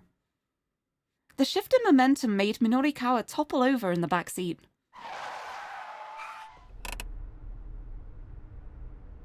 There we go, 10 minutes on the dot, the driver announced. Minorikawa righted himself and looked out the window. Shibuya Station. I knew you could do it, Mr. Kimizuka! He told the driver how to get to Heaven Publishing. It shouldn't be more than 5 minutes further. Sir, if I may ask, just what are you in such a hurry over? Son of a bitch. I beg your pardon? Kimizuka bristled. Not you, the guy who's waiting on me, Minorikawa said. I'm gonna give that son of a bitch a piece of my mind.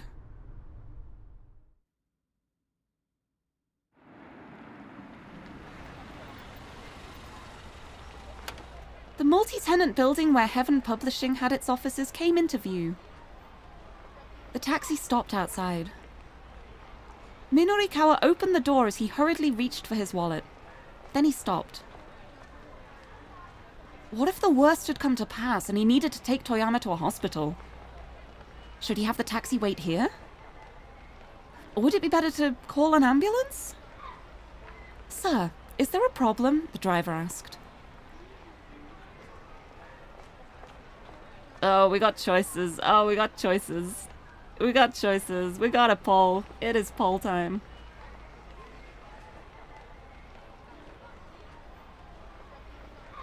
Poll time. What do?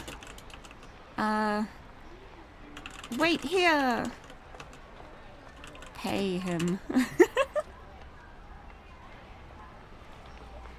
Here we go. Next poll's up. What are we doing? What's happening?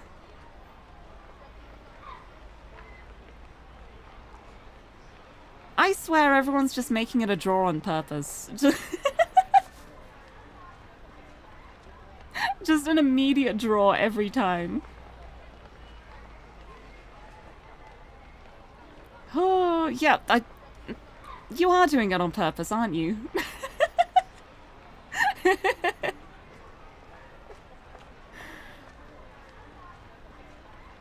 Okay.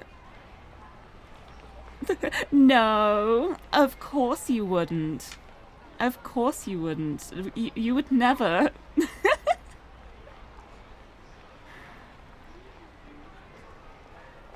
It's a draw, isn't it? It's why am I doing these polls? Why am I doing these polls? Right, well I guess that's the end of the story. Thanks for coming. Thanks for coming. I guess we can't proceed with Minorikawa's route.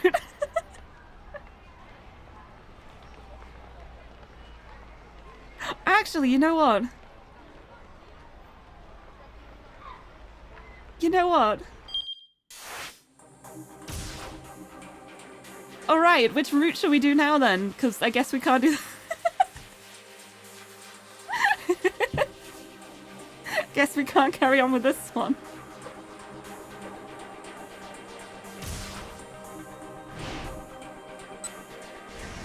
No, we gotta make a decision. I'm doing the poll again. It would be very nice if it was not a troll poll. What do? Ask him to wait. Thank him and pay. There we go, redoing the poll. What if you tie the next route? Then I will stop doing polls and nobody gets any interactability anymore. Here we go. What are we doing here in this time-sensitive crisis situation?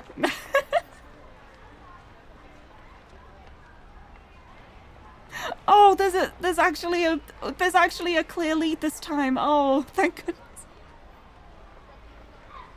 No, I swear to God, if it's another tie, then I'm gonna make my own decision.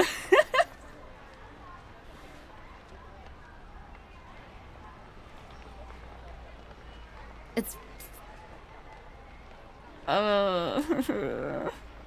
I thought the polls would be fun, and now I'm just regretting everything.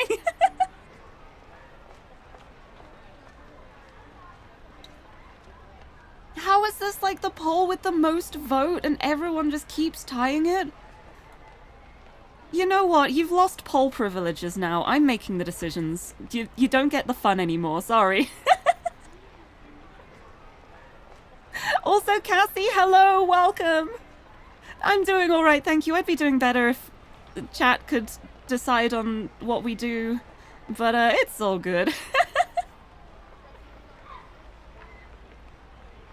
But welcome, welcome. Need a little more time, that is fine. We're probably spending a little more time here anyway. You know what? I'm making the decision. It was a tie, so I'm making the decision. And this is a time-sensitive moment. I'm not gonna stick around to pay. I'm just gonna tell him to wait here and I'm rushing into the building. Wait here. I'll be right back. Minorikawa was out of the cab in an instant and running for the building. Once inside, he avoided the elevator in favor of rushing up the stairs. Oh, you could be a tiebreaker. Oh, I should have asked you what choice I should have picked.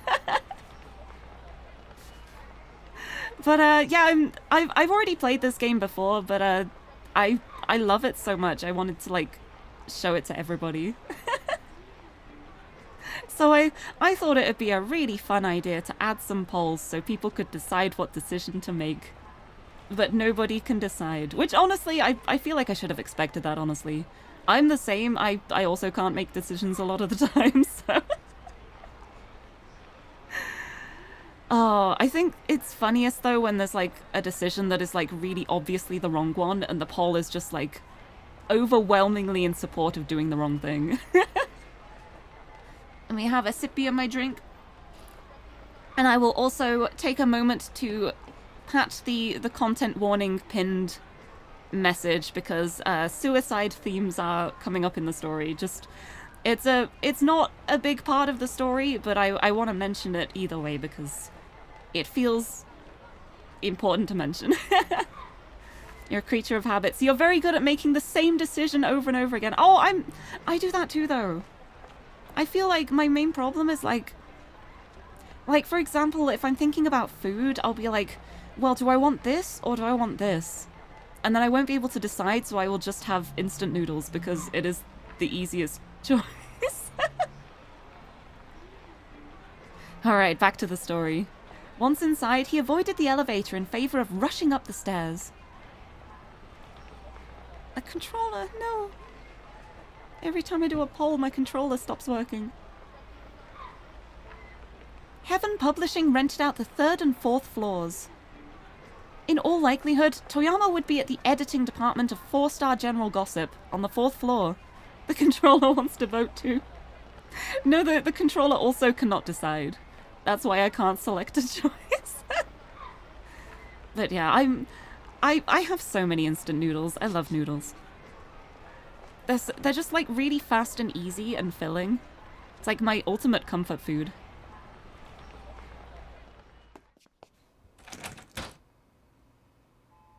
Heaven. When he got there, however, the door was locked. Mr. Toyama! Hey! Mr. Toyama! He shouted and banged, but there was no reply. Something was seriously wrong. Minorikawa took a deep breath and then kicked the door in. Whoa! Toyama was standing on a stool, about to slip his head through a noose that hung from the ceiling. What the hell are you doing? Minorikawa lunged for Toyama. The two men crashed to the floor in a tangled heap. A pile of clutter slid off of a nearby desk and fell on top of them. Minorikawa, what are you doing? Toyama whined. Dragging himself back to his feet proved something of a challenge. That's what I'd like to know! Minorikawa's fury was mounting. What the hell is this all about? He jabbed an accusing finger at the noose hanging from the ceiling. Oh, that. One of the fluorescent lights died, and I was just swapping it out. Don't you feed me that bull! What was that phone call all about? That business about how the only thing you could do was die? Tell me. Just a joke. Toyama curled his lips into a faint semblance of a smile. Minorikawa wasn't buying it, but he didn't have time to press the issue. A cute little voice echoed through the editing office. Daddy, I'm back from the store. A little girl came walking in, carrying a length of rubber gas tubing. It was Toyama's 5th grade daughter, Hana. Teruo Toyama's only daughter, currently 10 years old. The night Hana was born at Shibuya Central Hospital, there was an unexpected fireworks display outside the window of the maternity ward.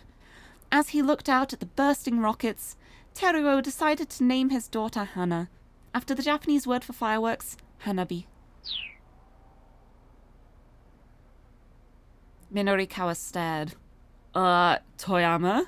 You were planning on using that hose to... It only gets worse. It does.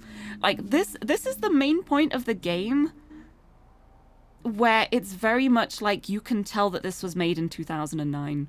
Because, like, this is the main part where I'm like, this game is... I really love the story. For the most part, it's really fun. Yeah, not a fan of this. Not a fan of this. It has not aged well. But, yeah, Yeah, sorry about this. It's like the one thing that I, like, really could criticize this game about the most. Like, I really don't like that it's, like, basically making a joke about these kind of topics. Like, I think that's the kind of thing that really... You shouldn't joke about it. It doesn't work as a joke. It's just very uncomfortable. But thankfully it's not like a long-running thing in the game. It's just like... It feels bad to say a little gag, but it... like, it feels like the wrong word. But yeah, it's like the one part of the game that's very, yeah. I wish it didn't. But it's okay, we can get past it. He hesitated to end his sentence with, gas yourself to death. Well, you know, it's almost gas heater season after all. The hell it is. It was a beautiful sunny April day outside. Well, you know how sensitive I am to the cold. This was getting truly ridiculous. Minorikawa got right up in his face. Listen, just explain to me what the heck is going on, okay? He kept his voice low, but his eyes were steely. Hana clung tightly to her father, gazing worriedly up at the two men. No, it's just... Toyama let out a long, heavy sigh of resignation. And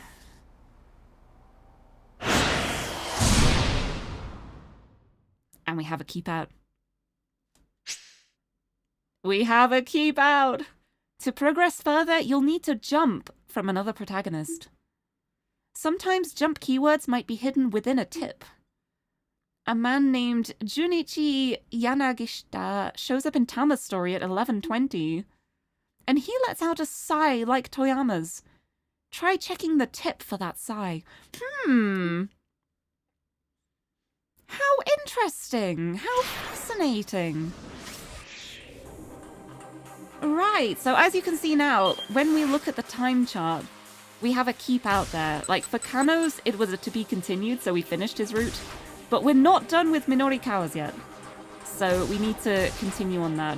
Yeah, I think it's safe to unpin now. Like, the main uncomfortable part is over, but it's... Yeah,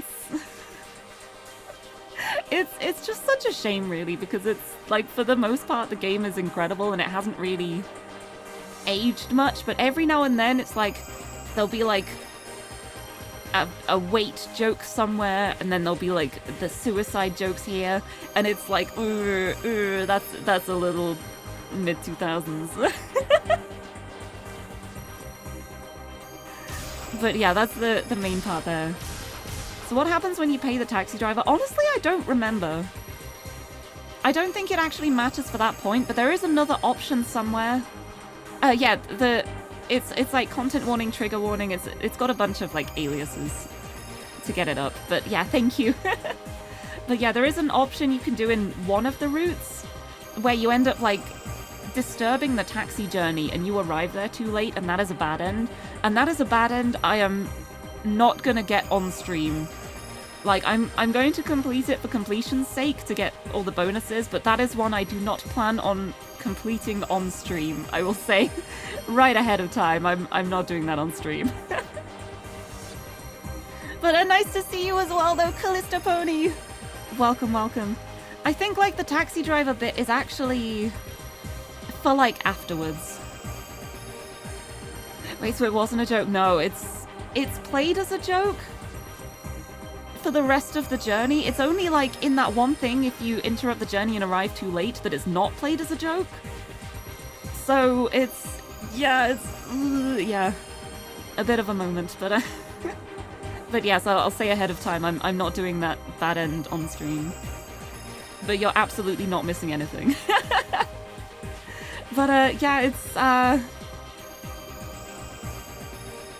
yeah, I think for like the paying the taxi driver, it's for like after the meeting. Like, if you pay him, then he leaves, and then you leave the building and you have no transport. Whereas if you ask him to wait there and you leave the building, he's still there and you can get a taxi somewhere else. Like, I think that's what it is from what I remember, but it's also been a very long time since I played this game. But it's time for another decision, another poll for what we're going to do next. What do I have caps lock on? I don't want that.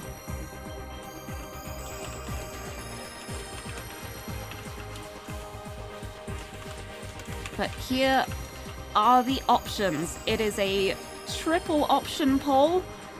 We have 3 choices here, and the choices are: we can either try and do the jump from Tama's route to continue Minorikawa's, we can check out Achi, our lovable himbo, or we can check out Osawa. related to kidnapped woman who we have not met yet. Oh, I think it might be Achi time. I think it's going to be Achi time, isn't it? I'm 100% okay with that. I love Achi. He's one of my favorite characters. It's so funny to me because I read like a review that mentioned that the game was great except for Achi, and they were annoyed by Achi's story. And I was like, but I love him. But I loved his story so much. Why?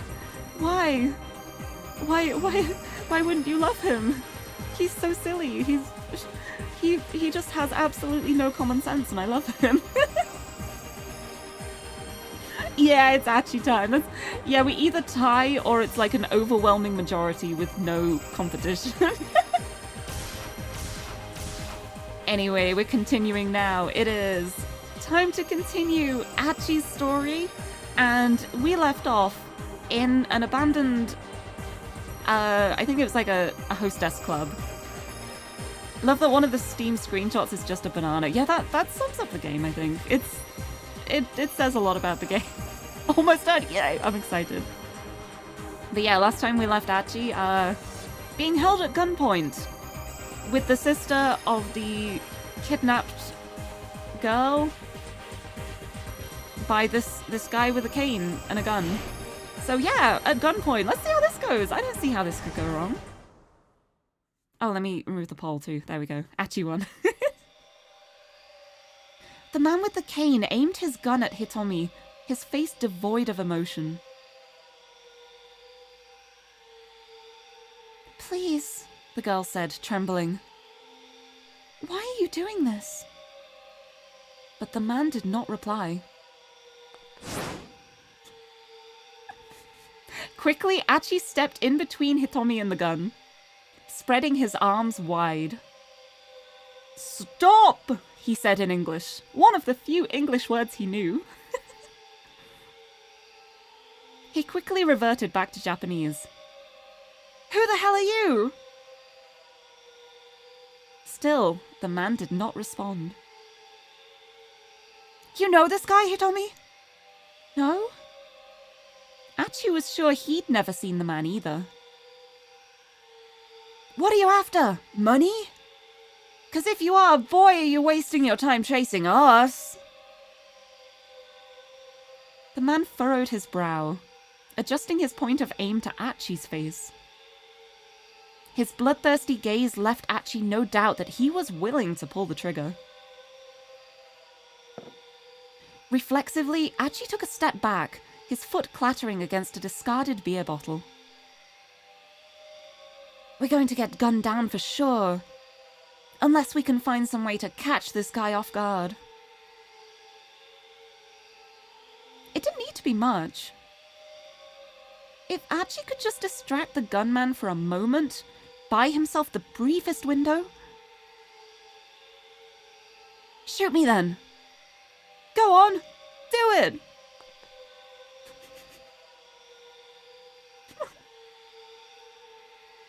He's such an idiot, I love him. He stepped forward as he shouted, hoping the provocation would confuse the guy for just long enough.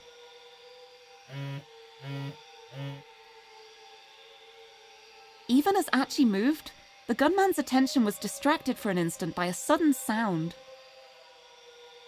The phone in his breast pocket was ringing. Seeing his chance, Achi...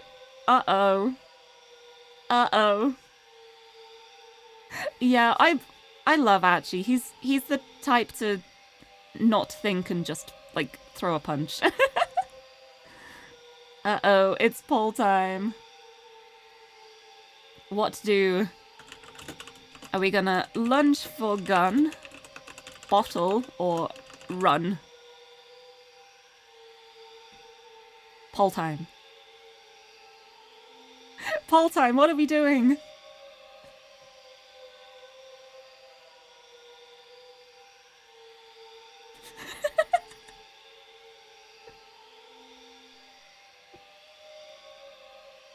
If chat doesn't get Achi dead, I will smash that subscribe button. Oh, I guess I'm not getting this. I guess I'm not getting a sub.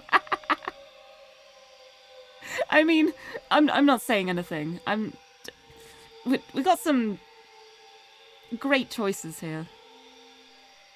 Great decisions. Oh, the background sound is so eerie here as well.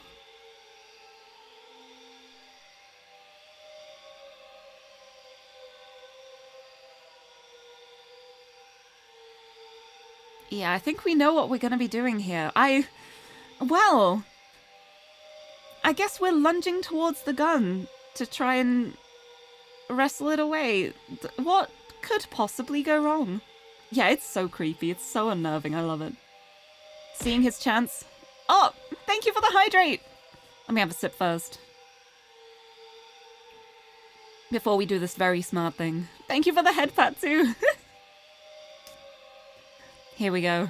Oh, posture check too? Okay, big stretch. Ugh. Big stretch, sit up straight. There we go. The suspense. I'm just building the tension even more now. Seeing his chance, Achi lunged forward in an attempt to wrest the gun away.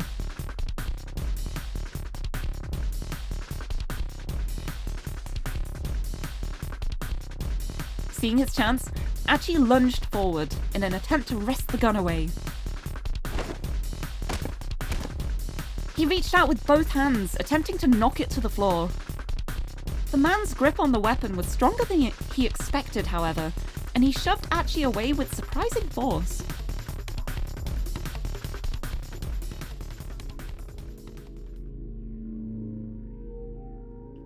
The gunman's posture radiated a ferocious ferocious determination. His eyes, though, were like a dead man's, wide and hollow. It was unsettling, to say the least. Who the heck is this guy? Hitomi! Achi shouted. Get out of here, now! But Hitomi was rooted in place with terror. Run! Snapping out of it at last, she bolted for the door. She paused in the doorway to look back at him. Achi. What the hell are you waiting for? Achi snarled. Get out of here now! Finally, Hitomi slipped out of the building. God, that really is terrifying. Oh boy. At some point, the assassin had managed to snatch up a beer bottle in his free hand. Uh-oh. You predicted it. You predicted the next line. Uh-oh. Achi tried to duck, but he was a hair too slow. The makeshift weapon caught him in the left ear. He staggered, his head spinning, barely able to tell which way was up. His vision dimmed, but still he refused to yield. He headbutted the man in the nose as hard as he could. The assassin staggered backward.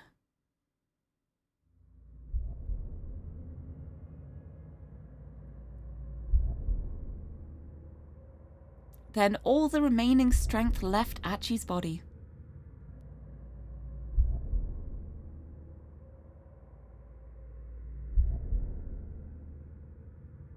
Well, that went well. I mean, it could have gone worse. I thought he was going to get shot there. I didn't remember how that went. I just knew it went badly. I thought he could have gotten shot there. I'm amazed he didn't get shot, at least. But, yeah, hey! Bad end! Yay! We did it! Right, let's try that again. Yay! The perfect time for confetti.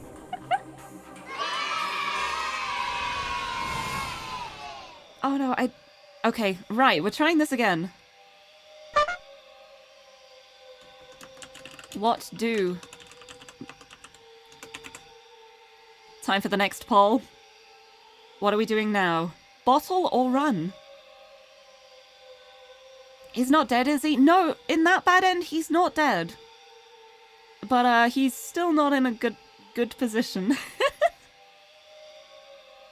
He's still not doing great. Okay, I see. We're choosing violence.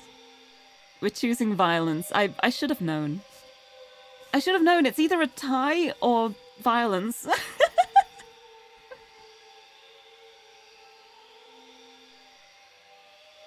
Time to get drunk with bottle? No, the option is to snatch up the beer bottle and swing it at him.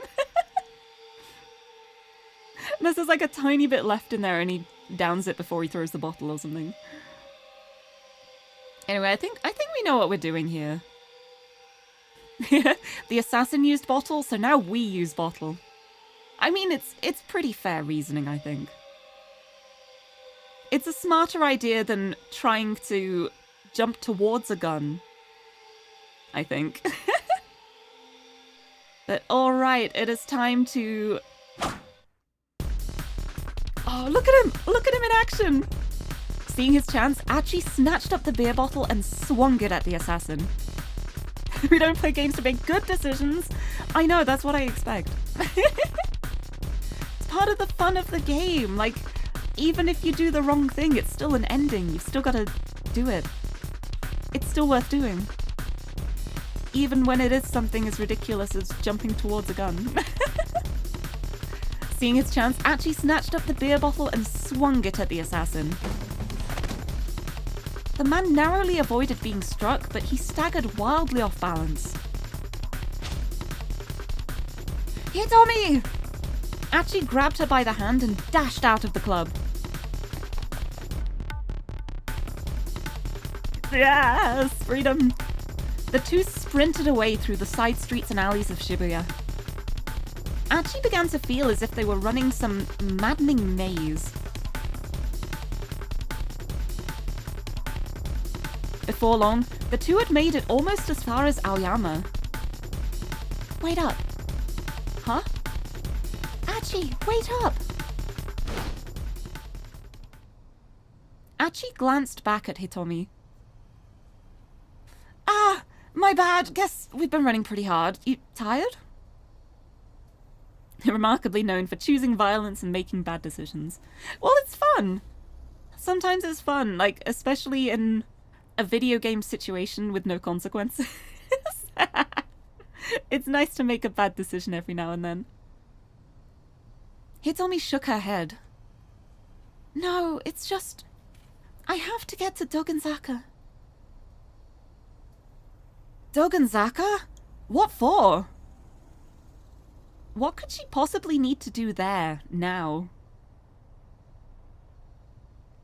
That's what I was told when I handed over the attaché case.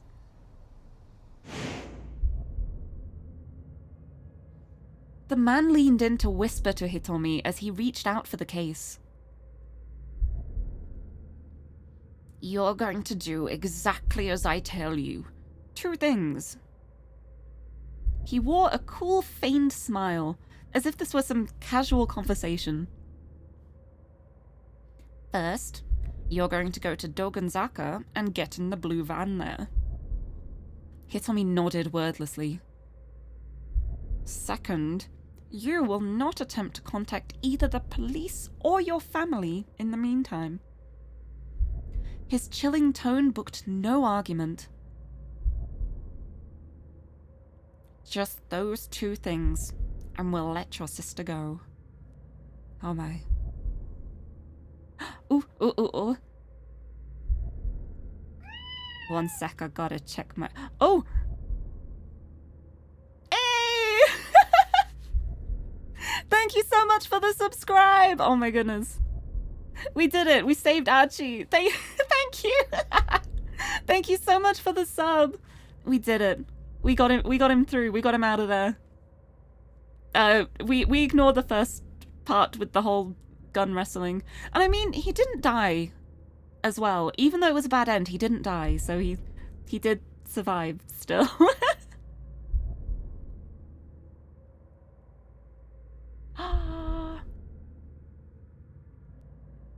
Oh my god, thank you.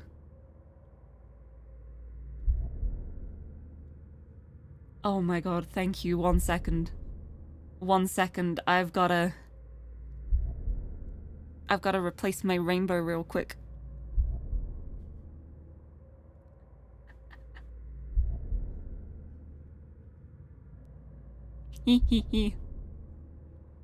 Oh, I'm getting a hair change too. Oh, I see you noticed the I was gonna say you noticed the distraction. You're the distraction. Hello, many distractions. Yeah, I have a redeem to change my hairstyle. And welcome, welcome. You joined at a great time. There have been many distractions happening in the stream too. Thank you for the headpad too. All right, I've got my hair brushed out. Perfect for my new hat. Oh, this is so good. Oh, this is so great. Move over it. There we go. I got a new hat. Happy Pride. I don't know where I've pinned it to. I don't know how I've managed to make it wobble like this, but I kind of like it. How did I do that? How's that? Oh, that's a bit better. There we go. Thank you for my hat. Thank you, you. I've got a gay hat now. Now it's truly Pride. Oh, I'm gonna get distracted by myself now. This is great. Oh, thank you for the hydrate too. Let me have a sip. And hi, Deemer, as well. I can't remember if I said hi. I'm getting so distracted by everything. Oh, life is distractions. Oh, Mark, thank you so much for gifting a sub to you. Thank you so much. Oh, thank you. Happy Pride. It's the fastest you've ever animated something. That is amazing. That was so fast. That was intense speed. Thank you so much. I'm gonna treasure this. My new favorite hat. I love this. But thank you. I feel like I'm gonna get distracted by my own hat now. I'm gonna keep looking over and just being like, oh, look at the flag. Look at it wave. Oh, it's so magnificent. But thank you so much for that. Oh, it's incredible. Oh, I love it. Anyway, back to this incredible situation that's happening. I love that we're discovering that she's basically being blackmailed with her sister's life to do what these kidnappers are telling her to. And I'm just here like, look at my gay hat. I'm a lesbian, look. Alright, back to the game. Here we go. Just those two things and we'll let your sister go. Hitomi nodded again. The man flashed her a big, bright grin. The magic of streaming. Yeah, I love it. This is what I'm here for. Okay then. Give me the money. I don't know why I gave him that voice, but he has that voice now. A blue van in Doganzaka, huh? Achi muttered. So that's why you said the police were a no-go? Yes, exactly. Hitomi's voice betrayed her desperation. I wonder if your sister's in that van then. If she is, then we've got to hurry. The issue lay in how to get to Doganzaka. They could probably avoid their pursuer if they kept to streets only the locals usually knew about.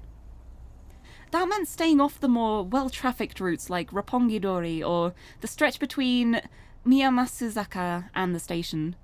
The side roads south of the station were their best bet.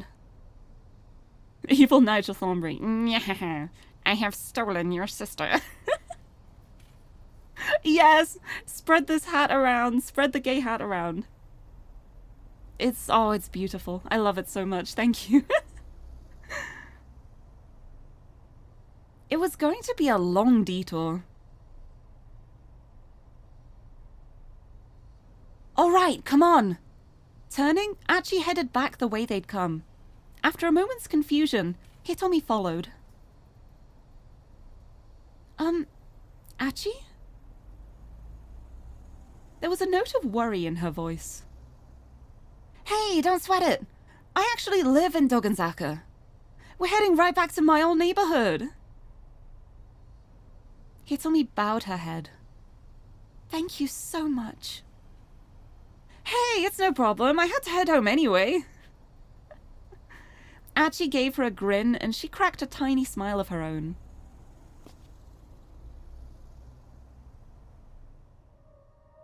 Hey, you two. You got a minute? Achi looked around. A pair of men approached from across the street. There was something shady looking about them. Uh-oh. Achi's protective instincts kicked in, and he stepped in front of Hitomi.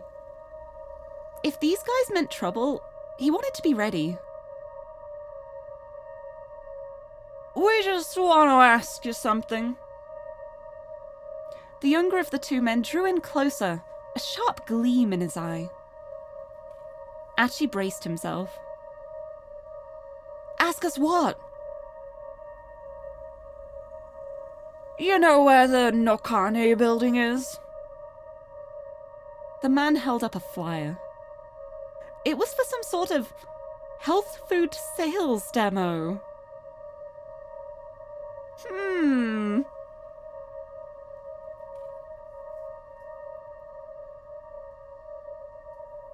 Come on, man. The Nokane building. You know where it is or not? Achi knew the name. Wasn't that one of the buildings on Central Gai? Or Sentagai? That was near Dogenzaka, the same direction he was going.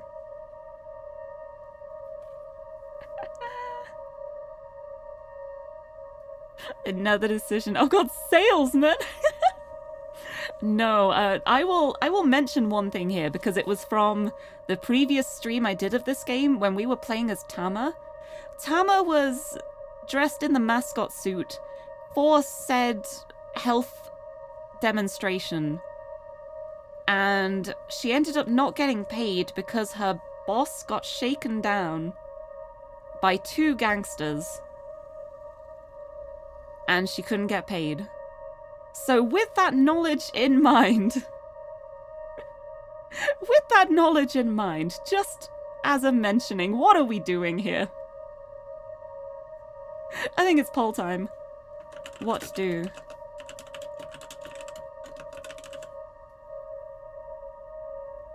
Poll. What are we doing?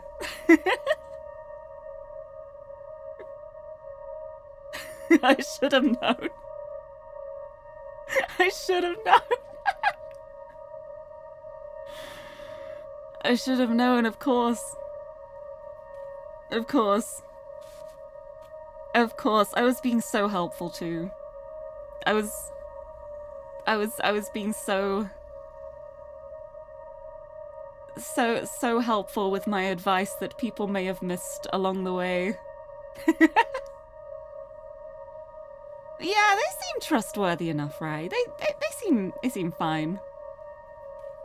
It'd be rude to not help them out. They're just asking for directions, right? Right? They just want us to point the way. It's fine. Achi's a nice guy. He'd do it anyway. He's too nice a guy. He would absolutely just be like, "Oh yeah, I'll show you the way." The shadiest looking characters, and he'd just be like, "Oh yeah, you want me to show you where we're going?" Yeah, the creepy music is just because he hates making decisions. That is definitely it. Anyway, there's no harm in helping a couple lost dudes. Achi pointed them in the direction of Sentagai. Yeah, I don't see how this could possibly go wrong. Yeah, it's just this way. See, what the hell did I tell you? The bald man snapped at his companion. My bad, man, my bad. You were right. God, you couldn't find your way out of a paper bag with a map and compass. My bad, man. Get us a taxi. Word. god, look at him! Thanks, man! The strangers nodded at Achi. Sorry to bug you. With that, the two headed off toward the main road. Yes. You love these dudes? What? Well, okay. Okay, fine. Alright, if you like them, then... Okay. Did they hold hands and skip, too? Oh, I wish they had. It'd be so funny if they're trying to play off like they're these really cool, tough gangsters, and then they just, like, trot off into the horizon. Achi and Hitomi hurried onward, following the sparsely trafficked side streets towards Dogenzaka. I don't think I even knew this part of Shibuya was here, Hitomi said as she looked around. Yeah, a lot of people don't. I used to mess around in this neighborhood when I was a kid. The area was a mishmash of rundown residences and office buildings. Almost nobody ever comes here unless they live or work on one of these streets. And check it out, over there! A rare first-hand glimpse of the Shibuya River. What is the Shibuya River? It's a river. A minor river that runs from the Miyamasu Bridge to the Tengen Bridge. Depicted in the 36 views of Mount Fuji by Edo period ukiyo-e artist Hokusai. In Hokusai's time, fireflies were collected from the Shibuya River and presented to the shogun, leading credence to the idea that the river was indeed clean in the past. Definitely not clean now. Have you always lived in Shibuya, Achi? Yep, born and raised. Achi bent down to pick up a piece of trash from the roadside. Of course he did. That's why I do this. It just pisses me off to see folks make a mess of this place. He picked up another piece of trash. I don't have a job, so I just pick up garbage every day. Man, what am I even doing? Like cleanup even matters right now. Hitomi took a long, hard look at his face.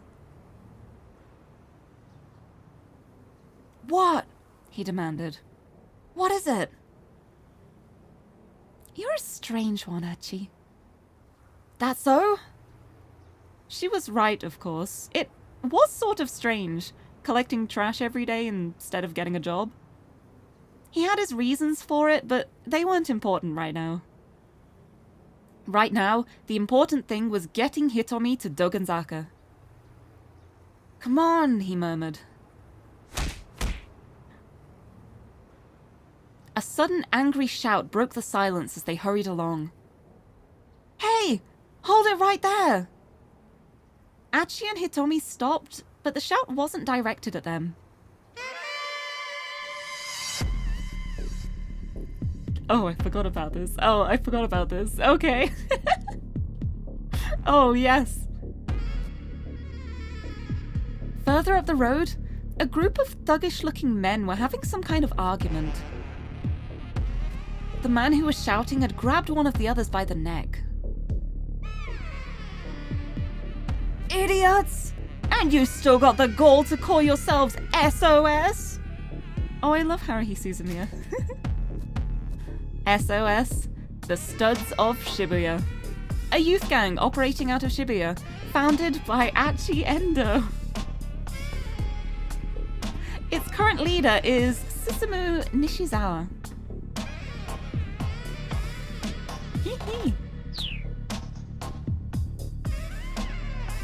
I mean, yeah, Susumu, but... The other men standing around looked distinctly uncomfortable. It takes money to run an organization. No, I know. And since it's not like you're Achi or nothing, I thought you could maybe spare some help on that front, boss? Boss. The top dog, the man in charge, the head honcho. Here, it refers to the leader of SOS, Susumu. A change in leadership can really shake up an organization. The new boss's personality and disposition are a huge factor in whether the group continues to prosper.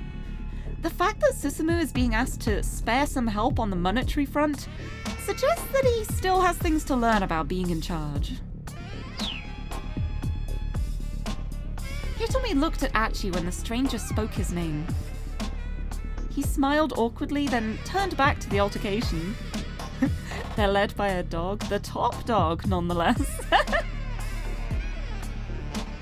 But yeah, Achi's gang. Founded by Achi. Also Illuminate, hello, welcome. Welcome. Welcome to Storytime, things are happening. Shut your mouth, Susumu barked. How dare you say Achi's name in my presence? Hey! Achi called out. What was that about me? It's going well, thank you. I love this game. I've been getting very distracted. It's a good time. It's a regular stream. I get very distracted. It's great. Also, Brushy, good morning. Welcome. The summer sun made you asleep, people. Oh, I hope you had a good sleep at least, though. But, welcome. Good morning. To be honest, me liking the game makes you like it as well. Oh, I'm so glad. That's my idea here. I'm trying to brainwash everyone into loving it. No, I think the game itself hopefully does a good job of being interesting enough too, but I just love this game. It's like we're still only on like the second hour block. We're like nowhere near through it. This is gonna take me all year to finish, I think. Because it's a really long game. Like it took me like a good 30 hours to finish it the first time around, and that was with me being a fast reader. And now I'm reading it out loud and also getting distracted all the time. Maybe I'll finish it one day, we'll see. But welcome.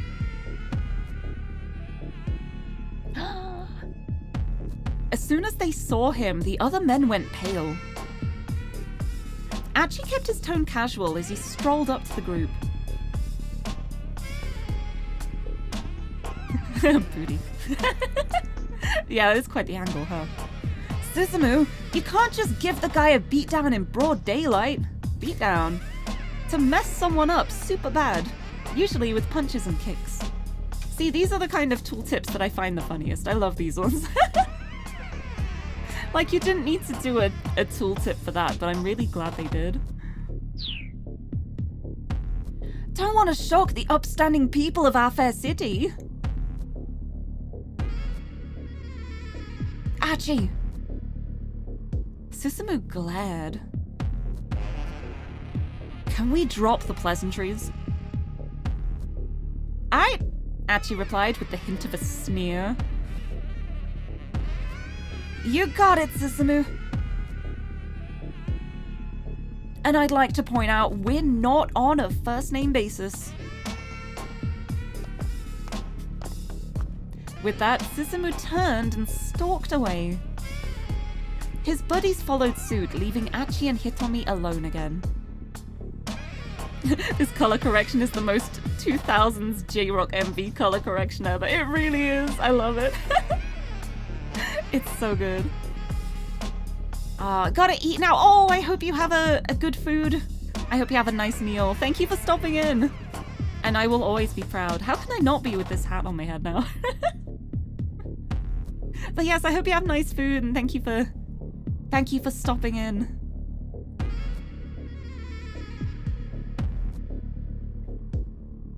Did you know that guy? Hitomi asked. His name's Susumu Nishizawa. And yeah, I know him. Or, I thought I did. Used to be friends, way back. Me and those guys were all part of the same crew, but I bailed a little while ago. Achi fell silent. To his great relief, Hitomi didn't pry further. I love the music. I love the music for these moments.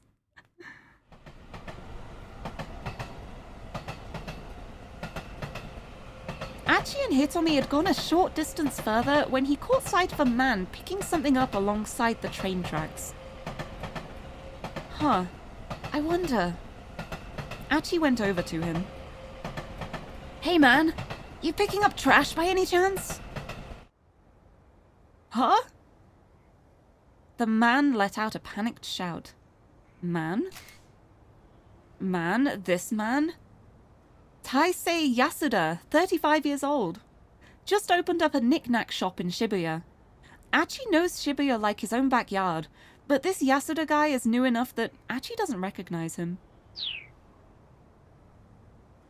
Sorry, it just kind of looked like that's what you're doing. Oh, yeah. Well, yeah, I'm picking up trash, of course. The guy seemed pretty unnerved. Like, I just got to thinking, man, this place is filthy. Right on! Achi clasped the man's hand in his own. Someone else who gets it! They do? Totally! I see all this trash all over the place and I can't stand it. Oh, yeah, sure. The man breathed a sigh of relief.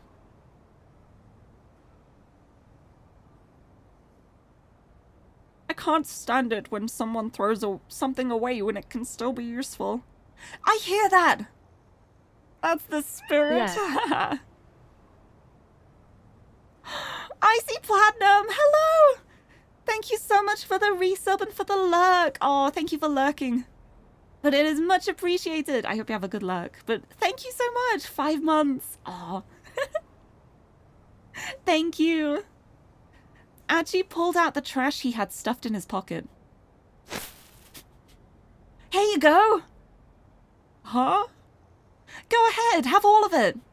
The man looked dumbfounded.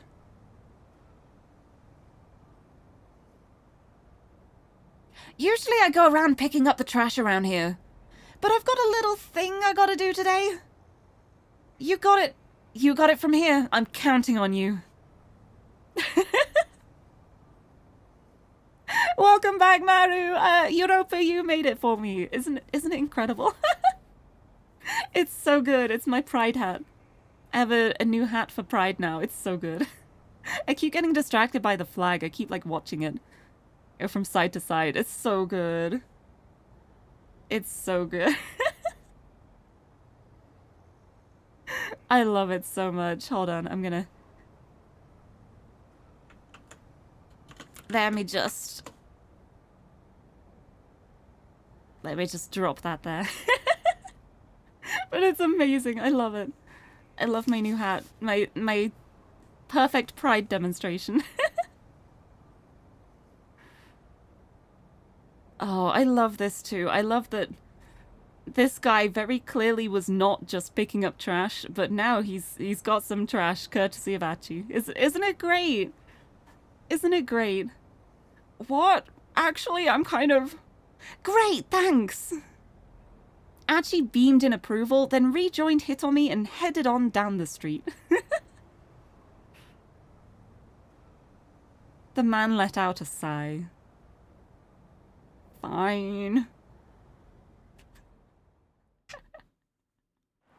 Well, he's picking up trash now, whether he likes it or not.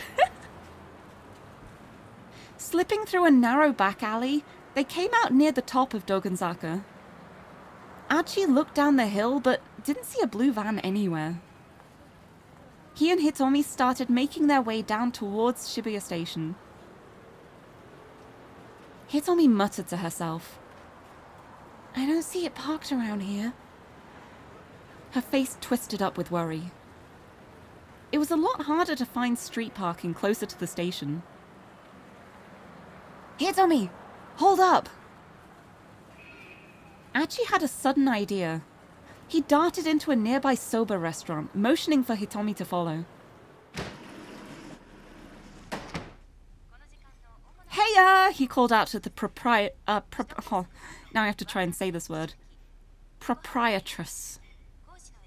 Heya! He called out to the proprietress. That's such a hard word to say. A sharp-eyed, middle-aged woman. You're looking as lovely as ever today, I see. Oh, Achi! Are you done collecting trash for the day? The lady took a look at Hitomi, her eyes lighting up. Lady? Who this lady? This is Maki Yoneda. When she was 19, she happened to stop by this place and was captivated by the chilled curry soba. By day's end, she had decided to make the restaurant her new home. Married the owner at age 22 and they managed the establishment together. Last year, her husband of 30 years passed away. Now, she safeguards the generations-old secret of chilled curry soba on her own.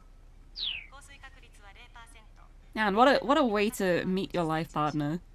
By just like falling in love with a restaurant, just being like, yeah, I'm gonna marry the owner of this place. Is this your girlfriend? Huh? Oh, no, it's nothing like that. Stop, why does it keep putting this word? The proprietress was undeterred. Oh, she looks just like a model. She's the spitting image of me at that age. My, Archie's got himself a girlfriend. I said it's not like that. The woman waved Hitomi over. Now, you know Hachi's got a bit of a mouth on him, and he's not the sharpest tool in the shed, but he's a sweet boy. Okay. She doesn't even look that old. Right, it's... She either looks really good for her age, or her husband died really at a young age. Okay. Hitomi forced a polite smile to her face. He'll try to deny it, but don't you listen. Has he told you about Suzune? Ma'am, please. Achi jumped in on the conversation. You gotta hear me out. Whatever's the matter? I'm just trying to talk up your good points. Have you seen a van parked around here? A van? Let me think. Yes, come to think of it, there was. A blue one, she added confidently. Yeah, Achi jump scare, just like, boom, there he is. Hitomi leaned forward. Where is it now? She asked. Well, I'm not really sure. I don't keep a close eye on things outside, after all. Hitomi slumped. I see. I know it doesn't look it, but I've been quite busy today. The man who makes my noodles came by earlier to settle accounts, and we fought and fought over it. No head for finances, that one. That's his problem. Honestly. And on top of that, of course, my part-timer Masa has to have today off. Honestly. Masa. First-year student at Midoriyama Academy. A sweet young man who works as a part-time delivery driver for Dogen Huts and sends all his leftover money to his mother out in the country. Lately, however, he's got himself a girlfriend and he's been sending money back home less frequently. His noodle house job doesn't pay enough to both support his mum and cover his dating expenses, so he's scheming for a way to make it rich quick. Thank you. Thank you for that knowledge on the part-timer who has not shown up at this soba place. Thank you. Achi frowned. Had she really seen a blue van, or was she just being chatty? Oh my god, it's like the options here. It's just like, oh yeah, older women do spot things like that. But also she's old. Is she reliable? It's like, Achi, please. Please. Anyway, it's poll time. What do? Yeah, I believe her. No, she's not reliable. Poll time! I know you're British, but somehow you're reading this Japanese proprietress makes her sound extremely British. I can't help it. The only accents I can do are British, slightly British, or very British. I can't do accents. It's like, my main problem, like when I'm trying to do voices for characters, it's like, I could go like really rough British and sound like this, or I can go like very posh British and sound like this. It's all just various shades of British. It's all I can do. Anyway, do we think she's really seen the blue van? Oh, it's not a tie this time. That's nice.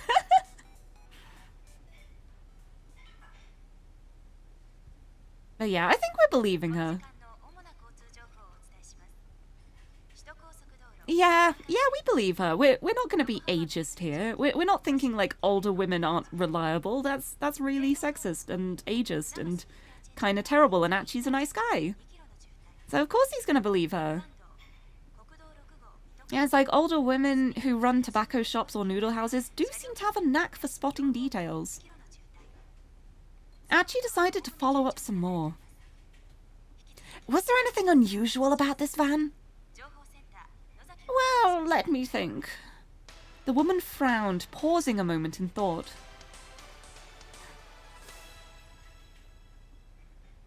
Aha! A flash of recollection shone in her eye. But chaos. That's right! Now I remember! I think there was some foreigner sitting inside. Achi and Hitomi exchanged glances. Yes, I'm sure of it. The man who makes my noodles said he saw it too. Was there anything else? Hitomi asked. No, not that I can remember.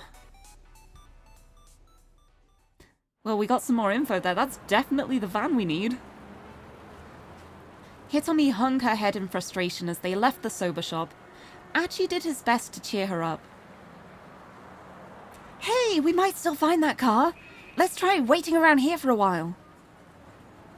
Just waiting? What good will that do? It's possible that they went looking for you and you didn't show, Achi said. Maybe they'll come back, you know? He sat down on the edge of a planter outside the restaurant.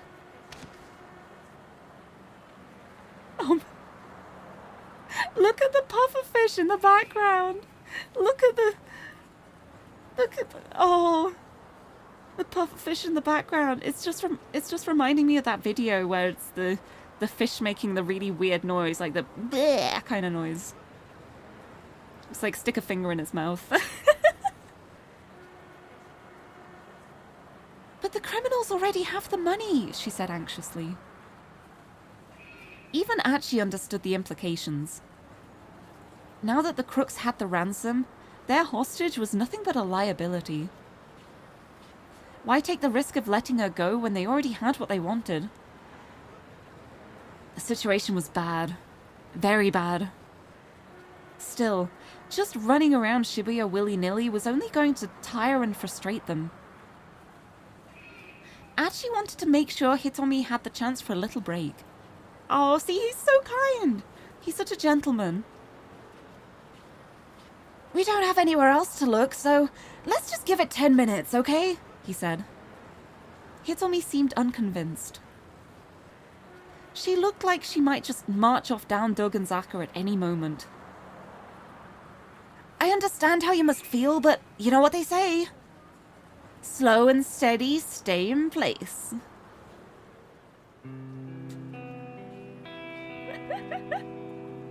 Hitomi burst out laughing.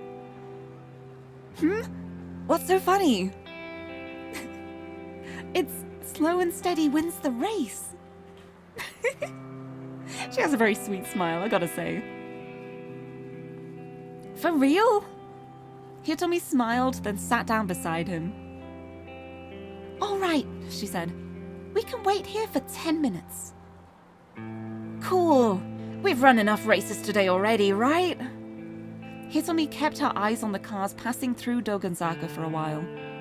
Then she murmured softly to Achi. Thank you so much for everything. Really. You can thank me after we find this van. I'm sure if I'd been by myself, I'd have been in too much of a panic to do anything. Oh, what can I say? I try to keep my head up and face things as they come. You're quite the optimist, aren't you? Achi grinned. He tried to recall what optimist meant. He was pretty sure it had something to do with doctors. Or maybe glasses. The shy, sweet look on Hitomi's face as she said it, though, made him figure it probably wasn't a bad thing, whatever it was. He's ridiculous. I love him. He's he's so good. He knows nothing, and I love him. Cars drifted on by, one after the other. But they saw no sign of a blue van. Pure himbo energy, it really is. It's like he's got the muscles, he's got the lack of brain cells, he's got the gentleman caring side. It's perfect, I love him. After a while, even Achi began to grow impatient. This was starting to feel like a waste of time. And then...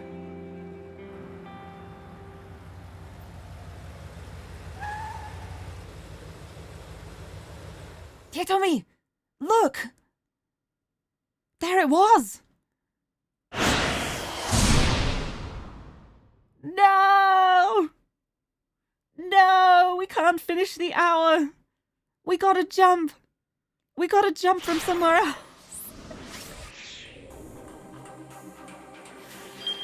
No, we've been blocked off! Okay, we have a keep out for Achi. We have a keep out for Minorikawa. We haven't checked out Osawa yet, and we can probably jump from Tama's to Minorikawa's. But, okay, decisions. We have decisions to make. I'm gonna do a poll. What do? Osawa! Or Tama jump to Minorikawa? Those are our two main options now. So what are we gonna do?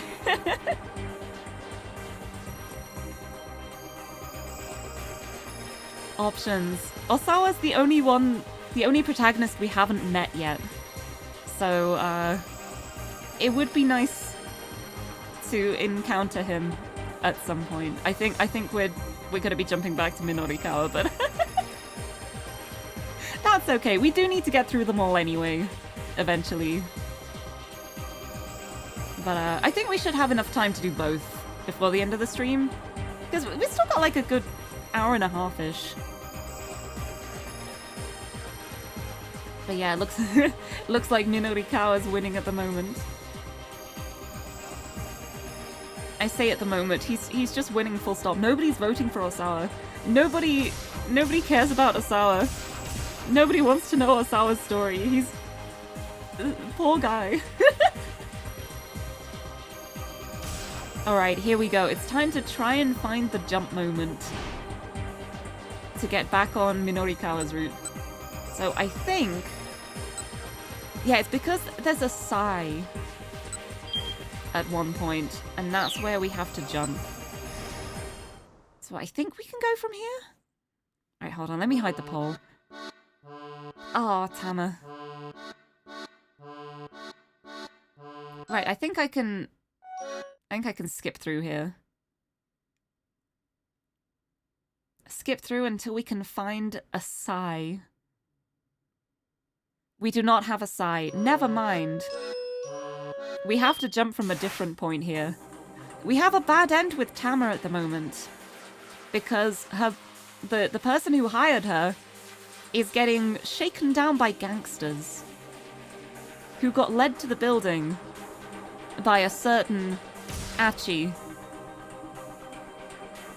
So I'm afraid we're gonna have to go back and change that decision so that those gangsters do not end up in the building and shaking down Tama's boss. If we want to get any further with any of these. So that is our moment now. Is it this one?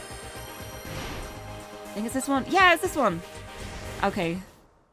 Right, let's lead them the other way. Let's point them in a different direction. I don't like the thought of these two following Hitomi and me. Achi pointed them in the opposite direction from Sentagai. There we go, let's point them away. Go that way. Pretty sure it's that way, he said. Thanks, man. Sorry to bug you. The two men headed off towards the main road.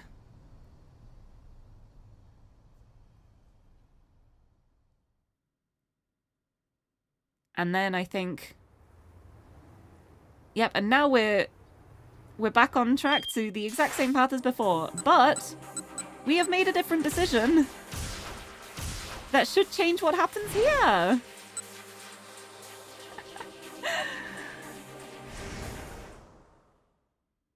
We don't have the bad end anymore. Yay! We can carry on with Tama's story.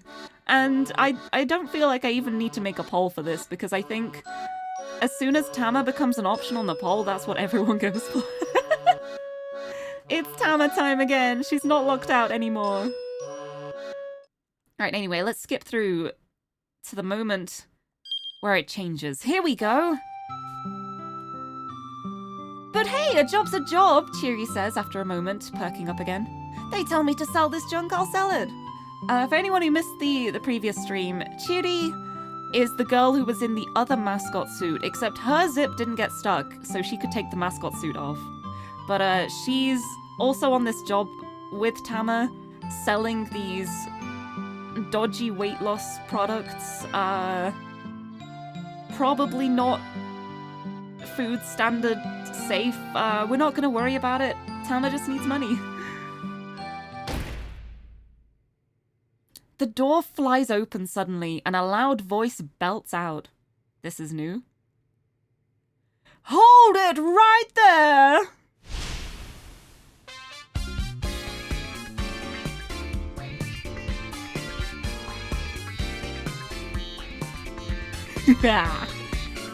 I whirl around in a panic to see an odd-looking man standing in the doorway. It's Junichi Yanagishita. Oh, Yanagishita. You are such a guy. He's the guy who hired us. I heard that, Cheery. Don't you go calling my product junk, that's disrespectful. Cheery gave him an apologetic look. I don't know why I just instinctively gave him this voice, I can't help it. Also, I love this music. Oh, it's great. Whoops, sorry about that. You should be, but whatever. If you really have doubts, have a try for yourself. Mr. Yanagishita pulls a bottle of burning hammer from his coat pocket. Look at the bottle for that. Look at that. Burning hammer. Sister products include Del Sweats, Cellulose, Better Sweater, Dom Pepperon, Power Burn Z, Mr. Thin, Nega Chow, and Super Nega Chow. That sounds very, very safe. Oh, hello. Oh, sorry, my cat just came into my room. I have a Tiffany. Hi, Tiffany. You don't usually come in here when I'm streaming. I hope she's not expecting her dinner because she's still got an hour and a half. Oh, probably closer to an hour. You still got an hour until your dinner. You better behave. You better behave yourself. Hello? Oh, she's so good. The voice I give him makes you think he constantly finger guns at people. Honestly, I could imagine him doing that. I could imagine that. And it's his whole thing is that he's a sales guy. He's trying to sell all this stuff. He's got the sales voice. You're gonna want to buy this product because it is in stock right now. And for today only. That's right, today only you can get it on discount. Yeah! That kind of voice. Oh, I'm gonna lose my voice doing that too much. Hold on, I need a drink. I can't do it. I can't be a salesperson. I'm terrible.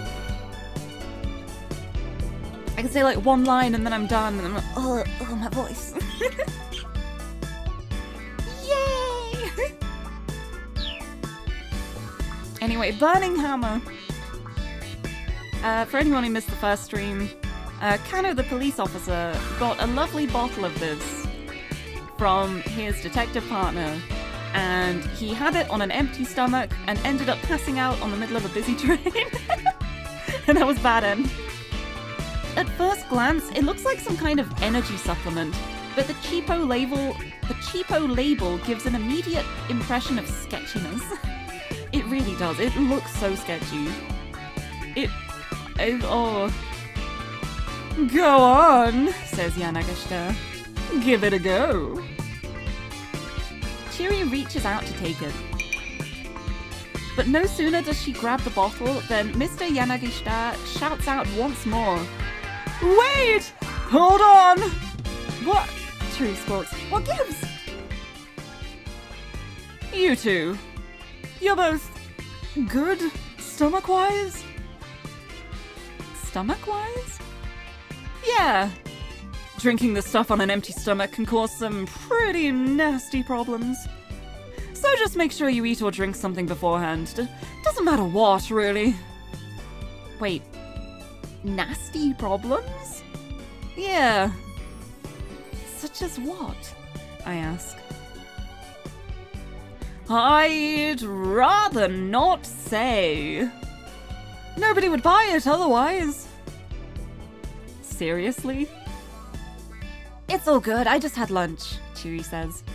She flashes a carefree smile. Well, I haven't eaten yet. But on the other hand, I've been guzzling as much iced tea as I can to fill myself up. It's probably safe for me to try this stuff. Oh, decision time. Oh my god, these poll options too. What do? Drink. No. Visions? Poll is up. What are we choosing? Causes and turn last. You don't have to make an awesome joke at every single comment, please. Please, it's like, it's funny as a little bit, but not everything is awesome, please. Anyway, what are we doing here with this incredibly sketchy drink that he just mentioned you need a strong stomach for? It's okay. It's just like sometimes when there's something like not arson related, it's like, But don't worry about it. It's fine. Wow. And I see we're making incredible decisions again. Oh, this music kind of makes me think of Style Boutique. I don't know if anyone's played the Style Boutique games or Style Savvy. The music in this, like, I could imagine this in the Style Boutique games as like the shop background music. Well, it looks like we're drinking this. It looks like we're drinking this interesting product. If it has some hot sauce, that could cause some internal fire. No, it's literally called Burning Hammer, but I have no idea what the ingredients are. It's meant to be a weight loss thing that just burns the pounds away. But yeah, I don't see how this can go badly. I don't see how this can go wrong. Let's give it a chug. I may as well drink it. In for a penny, in for a pound, and hey, maybe it'll help me lose some weight. Oh, Tama. the way she's holding it up to the mascot suit. Oh, it's so funny. I stick the bottle of Burning Hammer into my mascot head mouth. It has an unexpected smell, like curry. Getting my own lips around the mouth of the bottle, I gulp down the liquid inside. Huh? It doesn't taste like anything. A handful of seconds go by. What the heck? Feels like a firecracker just exploded inside my mouth. Now it's spicy. Way too spicy. It's like I just swallowed a chili pepper coated in curry powder. Before I know it, I'm sweating bullets. Well, you sweating? Mr. Yanagishita asks. Like a whole lot. You are, aren't you? Why does he sound so happy about that? That right there is the magic of Burning Hammer at work. Cheery and I are at a loss for words. Burning Hammer. Drink all you want and just burn those pounds away. I don't think that's quite how weight loss works. How's that sound? Good, huh?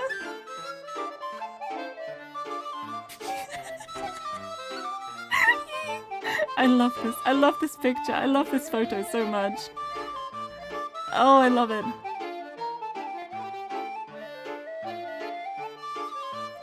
Yeah, who'd have known a product called Burning Hammer would burn?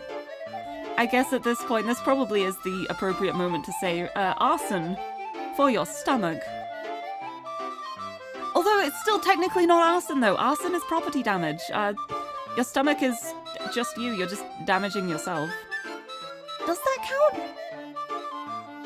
Wait, would it count? Do you count as your own property? Like, is your body part of your property? I don't know why I'm even thinking about this. Also, Lyra, hello, welcome! You joined at a good time. We just drank a dodgy weight loss drink, and everything's going badly. All those products are basically hot sauce with flavor. Yeah, it's no. This is just so stupid spicy. It makes you sweat. Cheery blurts out. Blunt and to the point. I approve. Yeah? Well, I guess you're right, Yanagishita says. He hangs his head. Poor Tama. Poor Tama, someone let her up. What is in this stuff? I ask. I can still feel my tongue tingling. Heck, my body's almost too numb to move. I'm so shocked, I even forget to get properly angry.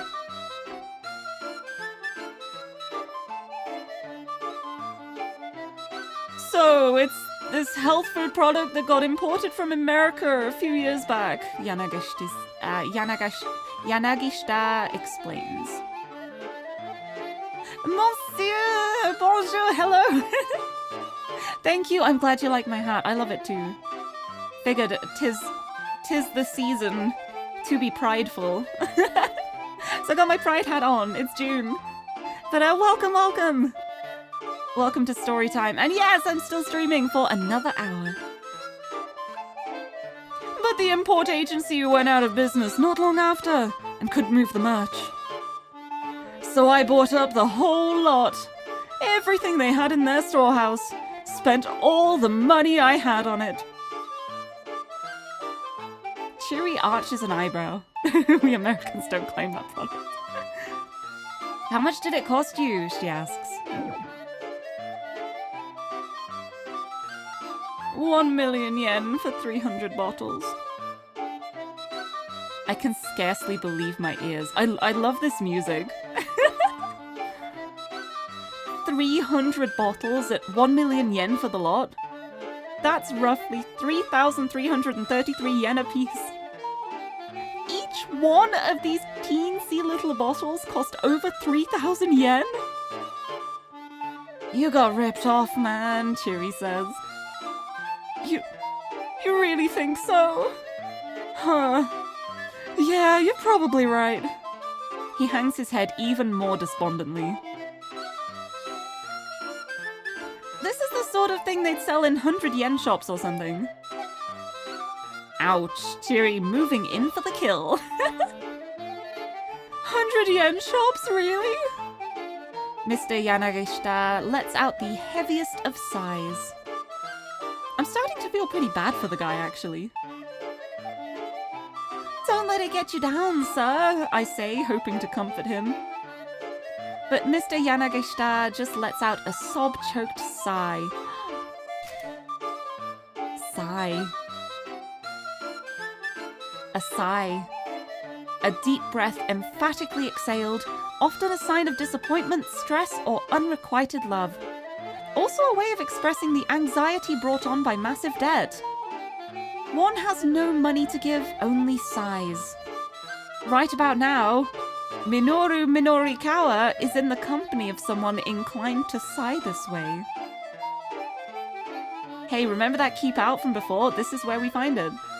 Are they seriously explaining size? No, it's just a hidden tooltip with a hidden jump to get back on Minorikawa's route. But we're going to do that afterwards. We're going to carry on with Tama. We're going to finish Tama's because I think we're towards the end of the hour for her. So we might as well get her to the to be continued point. I try again. It'll be okay. Whether or not it helps you lose weight, it is spicy and it does make you sweat. I'm not sure I follow, Chiri says. How much you selling these bottles for, boss? 15,000 yen per bottle. He is hopeless. He is so hopeless. 15,000 yen per bottle. Selling all 300 bottles would yield proceeds of 4.5 million yen. After deducting expenses such as the cost of the product, rental fee for the venue, pay for the part-timers, and printing flyers, this yields a net profit of roughly 2.5 million yen. It's doubtful that anyone would pay 15,000 yen for a single small bottle, but you never know. There could be a few housewives or young women out there who'd fork out that much in the name of weight loss. A terrifying thought. What? Chiri's jaw practically hits the floor. Mine does the same. No way. Nuh-uh, no freaking way. Calling that price point absurd wouldn't begin to do it justice. Well, look, selling it at that price is my only option. I need to cover my costs. Anyway, please, I need you both to work your hardest. Apparently he's committed to this insane course of action. Okay, Chiri replies. It's more like a sigh than a proper response, but I can't blame her. As for me, I can't... Poll time. I can't help but speak up. I feel like this is one that doesn't really matter too much, but we're still making it a poll. We're still voting. What are we doing? It looks like we're not going to be trying to break it to him softly. We're just going to be... Yeah, yeah. Yeah, I think we know which option's winning here. Yeah, I think we know how this is going. This music, I'm losing my mind.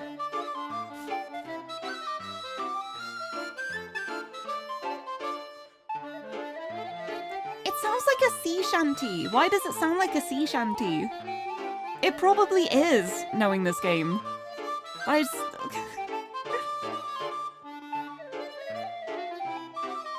It's like the flute recorder parts aren't even, like, fully in time. It's so unhinged. I love it. Yeah, we're speaking up. We're speaking up here.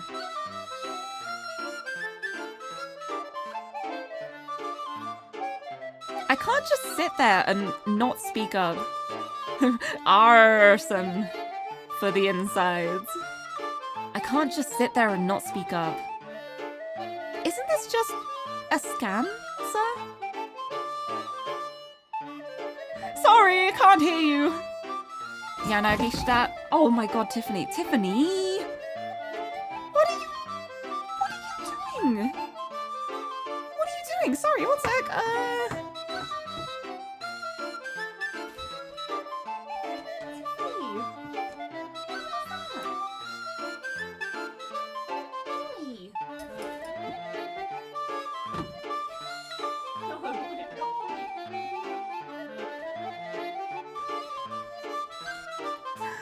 Oh my god. Oh my god, she just knocked over a bunch of boxes. Obviously trying to get my attention. And then when she realized she had my attention... Sorry, I need to sit up straight again. And then when she realized she had my attention, she tried to lead me to the top of the stairs. To lead me downstairs to give her dinner. An hour early. She is so sneaky. She is such a sneaky cat. How dare she? I can't believe she did that. She's so cheeky. Good, Tiffany. No, she made a... She made such a mess. There are boxes everywhere. It's fine. I'm gonna leave it. Oh, she's come back. Are you gonna make more of a mess? Hello? I don't know what she's doing, but I don't trust her anymore. This is why I usually have my door shut when I'm streaming. Tiffany! Oh, oops, sorry. Well, since you're up. Oh my god, that terrified me though. I like genuinely got jump scared because I didn't expect her to bring down a pile of boxes. Okay, I think she's behaving again. I think. Maybe. Fine. I repeat myself.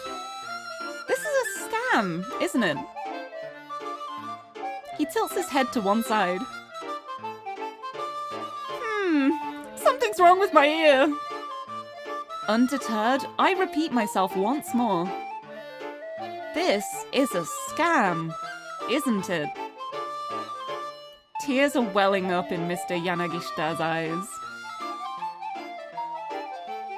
Look, kid, he says huskily. Listen up. He's clearly struggling to maintain his calm. You're in the grown-ups world now. I nod a few times. But a scam is still a scam, right? I say. Oh, I'll zoom. You! Sir? What's your name again? Oh, it's Tama. Okay, Tama, why are you still wearing your costume? What? He straight up dodged my question. Oh well, at least I tried. I explained the situation with my suit. Look at the way she sat on the floor. Just this massive mascot head. Wow. So then, are you going to do the sales demo like that? Well, if I can't take the mascot costume off, I don't have much of a choice, do I? No, that won't do at all. I hired you to be a model. If you're wearing that thing, then what's the point? I'm at a loss for words. The point is exactly what he's missing. It's not like I'm wearing this getup because I want to. How about we just cut it off of you? Cheery says with a big grin. She pulls a massive pair of scissors out of her bag. Why does she have those? Why does she just have a giant pair of scissors in her bag? The blades make an unsettling snip-snip sound as she waggles them in my face. Hold on.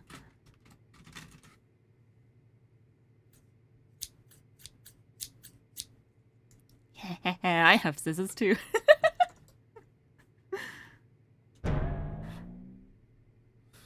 Whoa! No, you can't do that, Yanagishita explains. That suit's a rental! I don't want to have to reimburse them for the thing. Well then, what am I supposed to do? I ask. He looks at me uncertainly. Maybe you could have someone from the rental place come down? Cheery suggests, before helping herself to the rest of my lunch. Oh hey, good idea, Yanagishita says. He seems to be making an effort to calm himself down at least. Just try to grin and bear it until then, Tama. Well, I guess that's that then. I'm sure we'll get it off eventually, I say. Hopefully, before the demo. That's the spirit. I really need you to be my model. A model, huh? It's flattering, but I can't help but wonder, would I be any good at that? Well, this is no time to be timid. I need that money no matter what.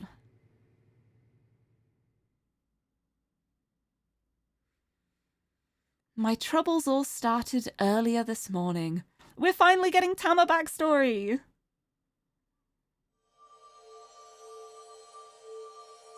I was at a knick-knack shop on Sentogai.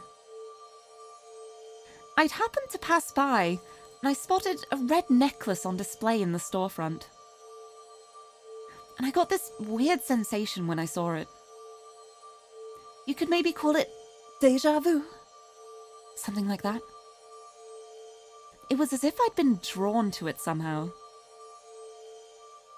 This was mine. I was sure of it. I wanted it.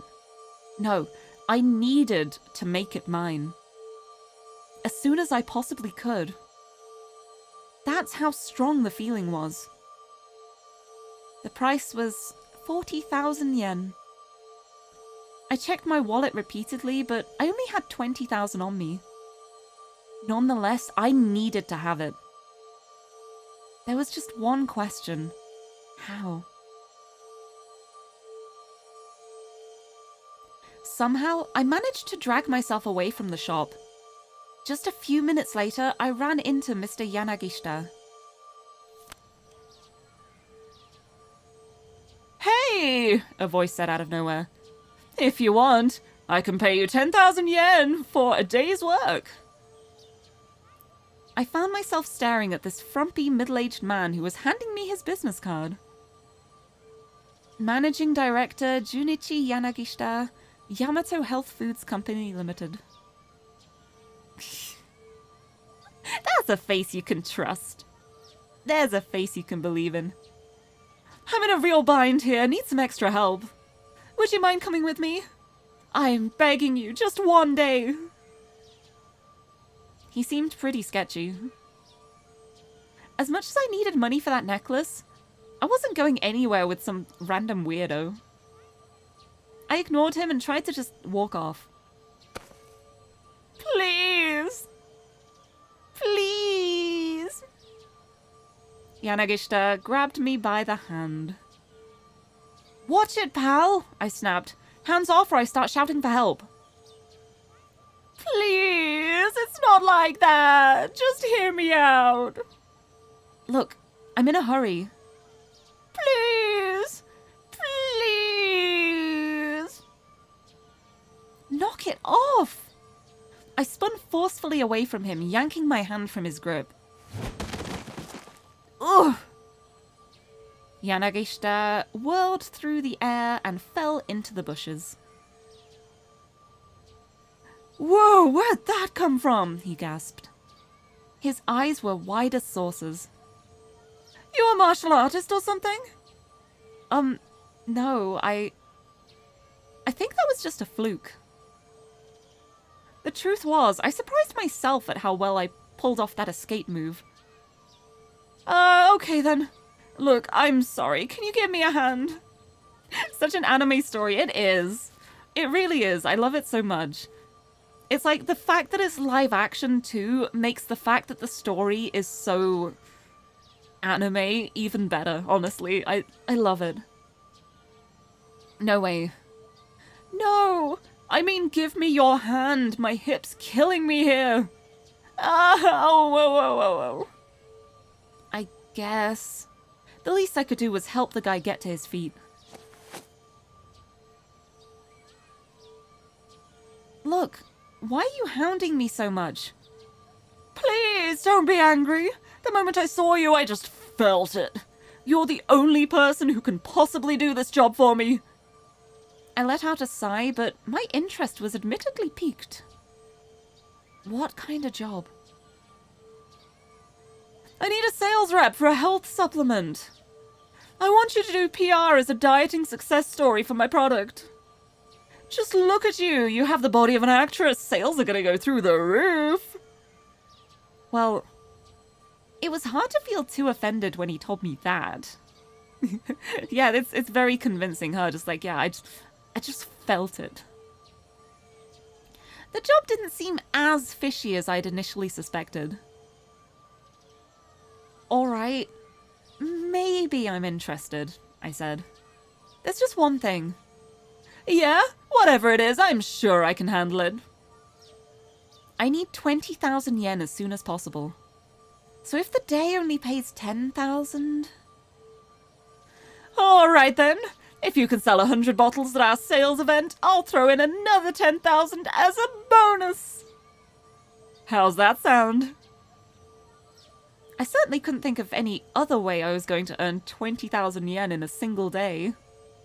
This might be exactly the break I needed. You've got a deal. You have my services for the day, I said, bowing my head. Yes! Yanagishita jumped for joy. What about your hip? Huh? Oh, yeah, it's better now. All better.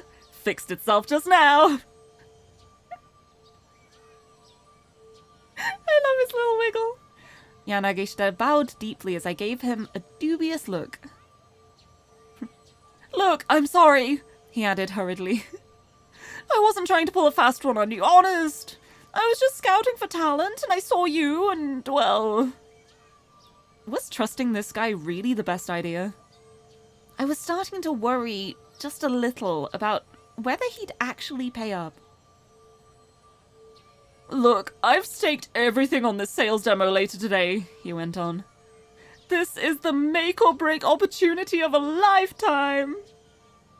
Sure. I'll be honest with you. I'm in a ton of debt. 2 million yen. 2 million! Yanagishita's tone had taken on a feverish intensity. If I don't pay it back by the end of the day, then boy howdy am I up the creek without a paddle. How did you even get into a situation like that? I asked.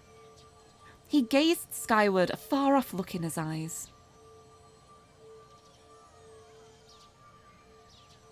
Because even if he knows he has no chance of winning, sometimes a man just has to stand and fight. But I guess a girl like you wouldn't understand. He laughed and smiled at his own words, but he was right. I sure as heck didn't understand in the slightest. Anyway, real quick, could you put this on? Mr. Yanagishita briskly rummaged through his bindle, then thrust a cat costume out towards me. What? Here? Nya! Nya nya! Oh, Bob, I hope you have a lovely dinner. Thank you for stopping in. Thank you, thank you. I hope you have lovely food. But yeah, I'll totally pay you. And also, I'm in a ton of debt that I need to pay back. Yeah, it's, yeah. Yeah, I mean, like, it's a win-win situation either way, right? Oh, Pillowford! Hello! Thank you so much for the raid. Welcome. Welcome, welcome. I hope you had a good stream. Come on in. Oh, I hope the Octodad went well. Welcome. I hope you had a good time.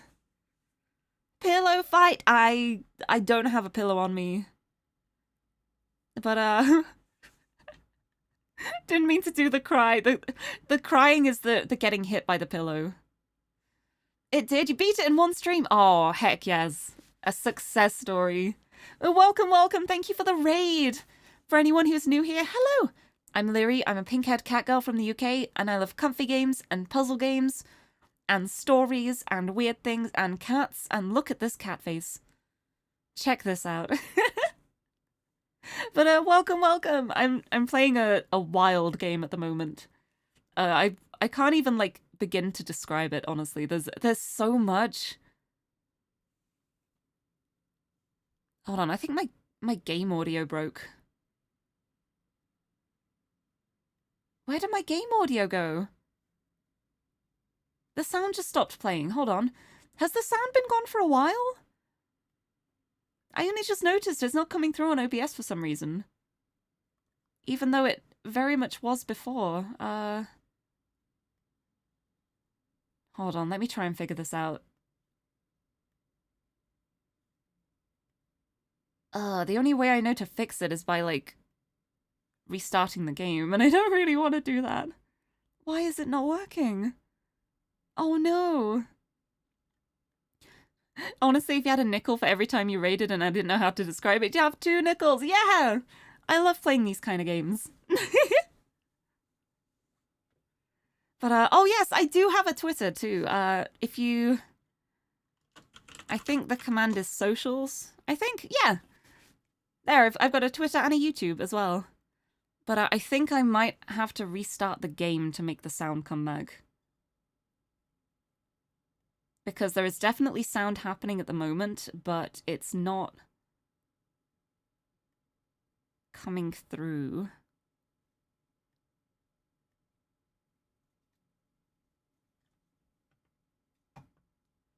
Yeah, the sound for the game has broken. Did the raid do that?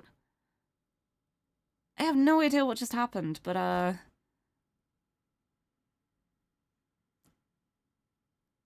alright, we'll just remember where we were. I'm coming back to the game. We're gonna have to restart it. Oh, my controller also is not working anymore. I think the game has just stopped working. Alright, let's give me a sec. Let's get this back. Oh, and Tiffany's jumping around in boxes again. Because of course she is. the pillow fight. The pillows hit the game too hard.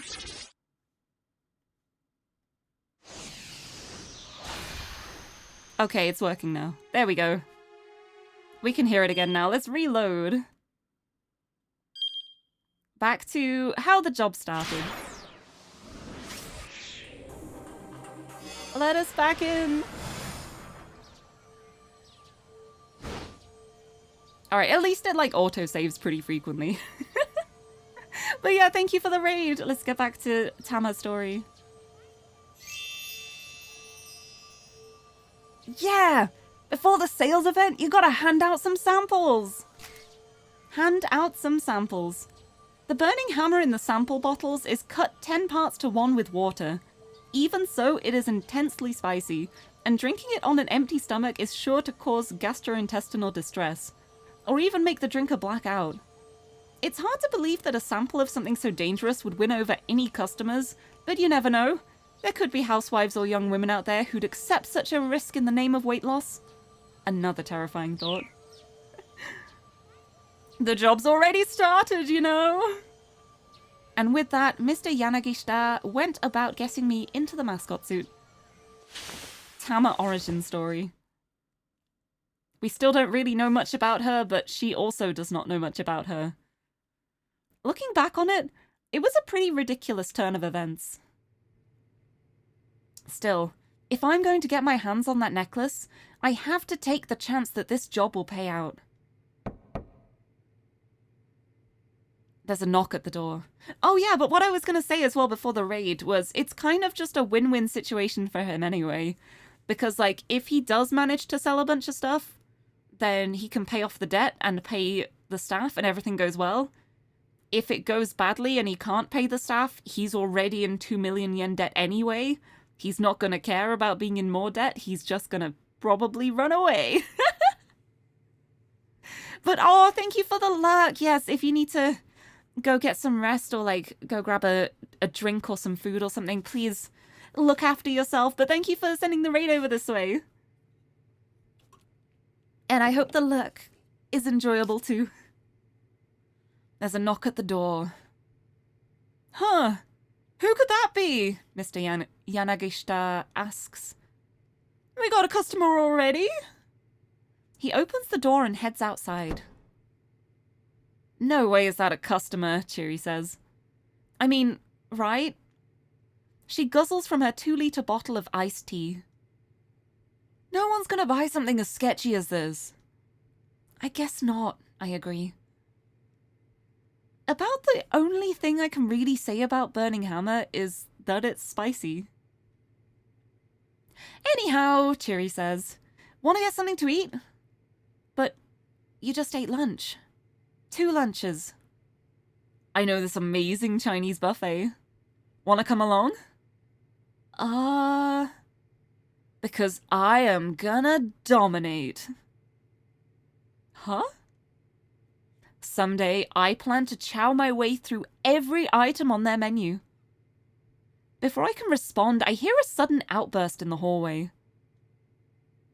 I love Cheery so much. What the hell are you thinking, selling something like this? The voice sounds harsh and strained. It's quickly followed by another voice, Mr. Yanagishita, sounding desperately apologetic. Well, be fair now, I did ask whether or not you were on an empty stomach. Thank you for the head pat. Or the hat pat now. He must have given someone some burning hammer, huh? I say. Cheery nods. Yeah, maybe. But that's weird. Did we really get a customer this early? Yeah. Isn't the sales demo not until 1 o'clock? There are more sounds from the hallway. Cheery gets a weird look on her face. Whoa, what? What the heck? What's going on?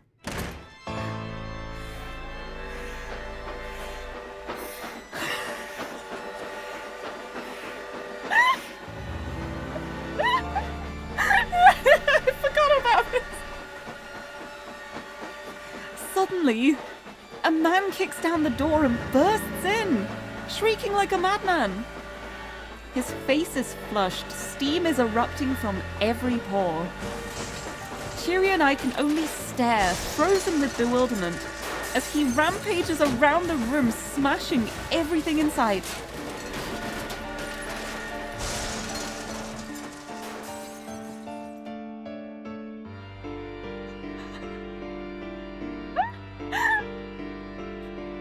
In a matter of moments, the venue is completely totaled. Then the guy simply charges back out the door. No chance of holding a sales demo now.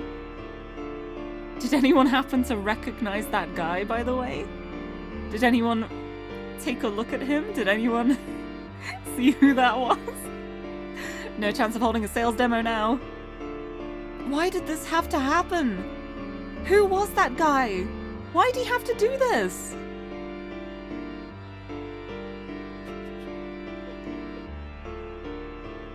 Bad end. Demo postponed.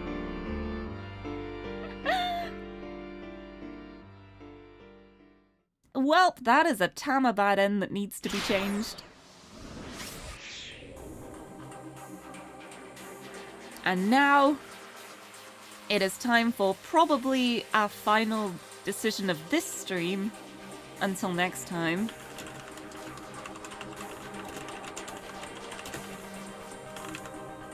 And here are the choices. What are we going to do now?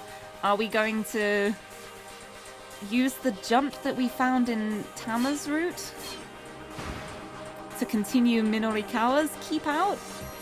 Or are we going to meet Osawa, who we have not done a single thing with yet, despite him being one of the protagonists? The poll is up for anyone who wants to vote. We've got no votes so far. Apparently we're doing nothing. But our necklace, I know, right? We need the necklace. Was the Madman Cower? It might have been. It might possibly have been. Just possibly. Maybe. Oh, not another poll. Not another tie. Oh, who broke the tie at the end? Oh, no. Who made it tie again at the end? Oh. Oh. You know what? You know what I'm making? No, it shouldn't be balanced. The poll is to make a decision. It shouldn't be balanced. Oh. Constantly suffering. I constantly question why I decided to do polls. And yet I still do it. Also, thank you for the hydrate! I will have a sip. And considering it's a poll, I am going to make my own decision as to what to do. So thank you. And I think what I'm actually going to do is, because there's only half an hour of the stream left, I'm gonna save Osawa until next time as something to like start the next stream with, maybe. So we're going to be going through 2 streams of Shibuya Scramble without even meeting one of the protagonists. But we're gonna do the jump. We're going to go to... Oh no, I just clicked onto her thing instead of doing the time spot. Oh, it's confetti time again. Okay. But yeah, so what I'm gonna do is I'm gonna do the jump, and we're going to continue Minorikawa's story. Yeah! Oh no! How many points do you have? How much confetti is there gonna be? I feel like at this rate we're gonna have constant confetti until the end of the stream. Alright, here we go. Sai. We are jumping to Minorikawa. Jump. Jump, jump.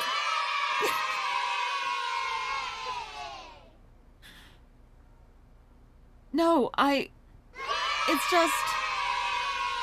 Toyama let out a long, heavy sigh of resignation.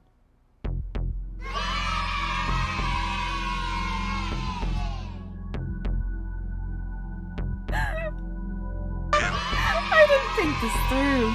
This is such an inappropriate scene to have constant confetti on. I did not think this through. Oh, this is so bad.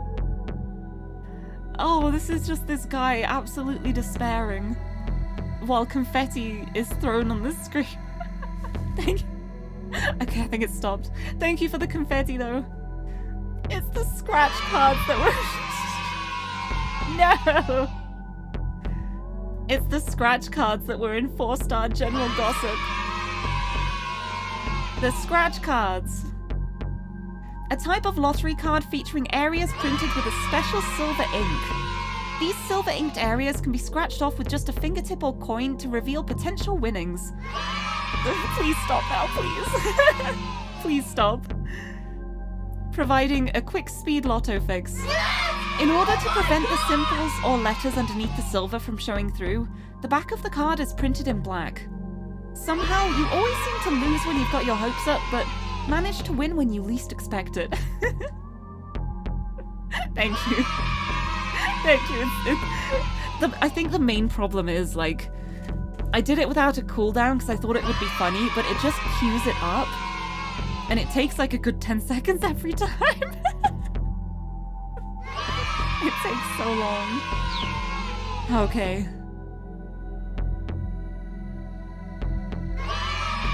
No, we're still not free. Are we free? Are we free? Nope.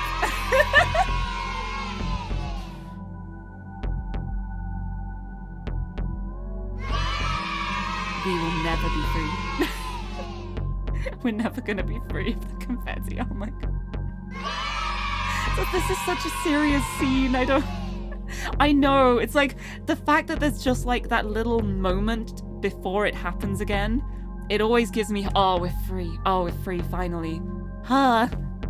It's just enough to make me think like, oh, are we done? And it's not. We're never done. Anyway, here we go. Oh my. You went from 7k to 5.7k. That's 13 confettis. That's so funny. And it's like 10 seconds every time too. Oh, amazing. Anyway, it's the scratch cards that were in 4-star general gossip. That's where the problem is. And what is the problem? If you shine a light on the cards from behind, you can see where the winning symbols are. Whoa! I messed things up dealing with the printing company. All of this? He gestured vaguely. It's my fault. My responsibility. He proceeded to explain the situation in detail. Word was quick to leak on the internet that there was a way to find the winning symbols. And suddenly, Thousands of cardholders turned up en masse to collect. Heaven Publishing was hit with a massive financial liability, and the employees rushed to flee a sinking ship. Before Toyama realized it, he was the only one left at the company, and he was up against the deadline for next month's 4-star general gossip. If I have to drop next month's issue, I'll be stuck in debt even deeper. And if that happens, I'm finished. Toyama gave a dismal groan. So don't drop the issue! Minorikawa snapped. He pounded his fist right into the side of a cardboard box. But Toyama just shook his head weakly. I've been up for 3 days straight trying to fill the pages. It's not enough. I can't do the impossible. He dropped his gaze to the floor. Countless scratch cards lay scattered about. They'd probably been amidst the pile that had fallen off of the desk earlier. Each card showed a neat row of 5 win symbols. You can't know if it's impossible if you don't see it through! I'll never make it in time. The proof needs to be done by 8 o'clock this evening. The proof? The final stage before printing, when the copy or manuscript is checked for errors. Not sending corrected proofs to the printer before the deadline can result in the book or magazine in question not making it onto the shelves in time for release day. Well then, Minorikawa thought to himself. He let out a sigh, then held his hand out to Hana. Hana, would you mind giving me that hose? Hana gave her father a quick look, then handed the rubber hose to Minorikawa. This won't be necessary! He tossed the rubber hose into the trash, then jabbed his finger at Toyama. Show me the layout and the draft proposal for next month's issue! Toyama blinked a few times in disbelief. Huh? You can't possibly be serious. I'm trying to help. Now show me the layout and the proposal before I change my mind. After a brief, incredulous pause, Toyama hurried off to grab the paperwork. A layout, in publishing speak, is an outline of a magazine showing which articles will occupy which pages. Minorikawa gave it a quick once-over, finding that 12 of the pages were still blank and untouched. He wanted to punch whatever writers had been assigned these pages.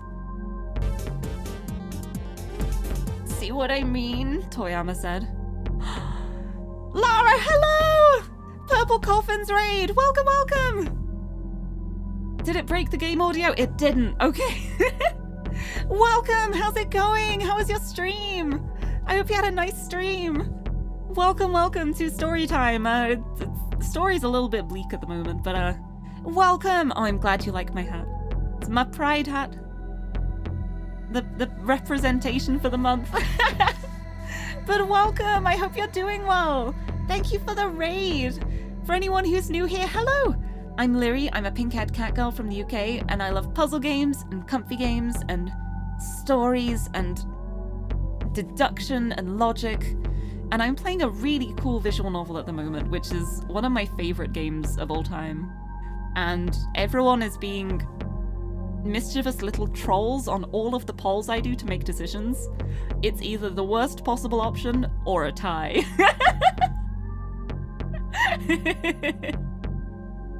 But welcome! Had a good stream. Doing demos for the month. Oh, nice! Did you see anything that looked like something you're gonna pick up? Any good demos? Sounds like Twitch chat. Yeah, it sure does. It is honestly exactly what I expected.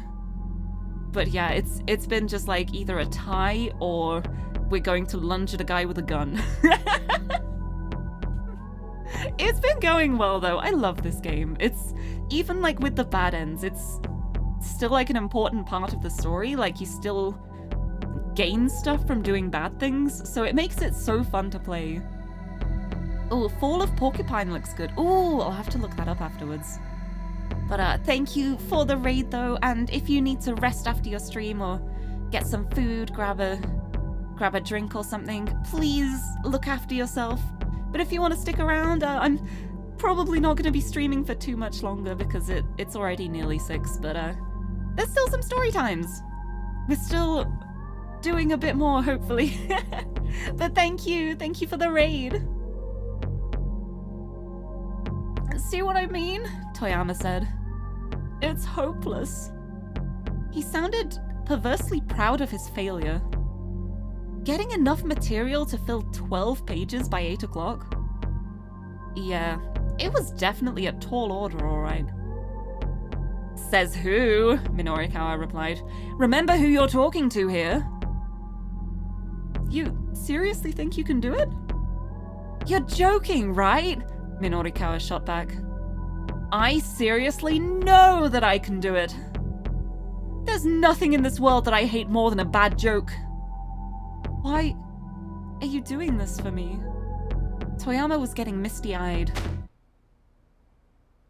I'm not doing it for you, you spineless wimp. I'm doing this for poor little Hana. Minorikawa, I'm so sorry. Toyama bowed his head so deeply, Minorikawa thought he might put his face through the floor. Don't apologize to me! Apologize to your daughter!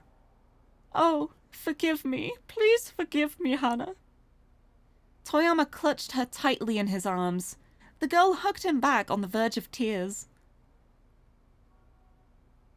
Hey now, enough of the waterworks. I've got your backs. Don't you worry about a thing. Minorikawa picked up the draft proposal for the pages that needed filling. The words Shibuya Scuttlebutt Special were plastered across the cover sheet in big bold type. Okay, so a 12-page special edition block on Shibuya. Fair enough. And first on the docket... Drink yourself thin with burning hammer. Where have we heard that before? This reeked of a scam. The only way drinking more of something would make you lose weight would be if it were mixed with a laxative, probably. Oh boy. Still, there wasn't enough time to tweak the layout plan now. According to the proposal write-up, a product demo was scheduled for 1 PM that day. The location printed on the map was blurry and hard to make out, but Minorikawa had a rough idea where it was. It looked like he didn't have much of a choice but to swing by in the hopes of getting more material. He scanned further along into the proposal. Society of Surveillance, hidden cameras installed throughout Shibuya. The rise and fall of Shibuya's vigilante squad. Where are they now? Washed up screenwriter showcase. Sexy squared. Twins share top prize at local university beauty contest. Shibuya now. Black market organ trafficking in Shibuya. Shadowy foreign crime syndicate exposed. Those 7 pieces were to fill the 12 empty pages. This was the plan, at any rate, but there wasn't enough material there to make any headway.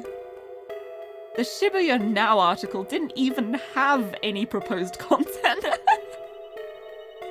This sucked hardcore. It didn't look like there was much material for the rise and fall of Shibuya's vigilante squad either. The notes suggested that a few years prior, a group of youngsters in Shibuya had banded together to help fight crime in their neighborhoods. At this point, however, things had flipped around completely and they'd become a gang of street punks themselves. What does that sound like, huh? A turn to the dark side. It had the makings for an interesting article, to be sure, but tracking down this gang would take time.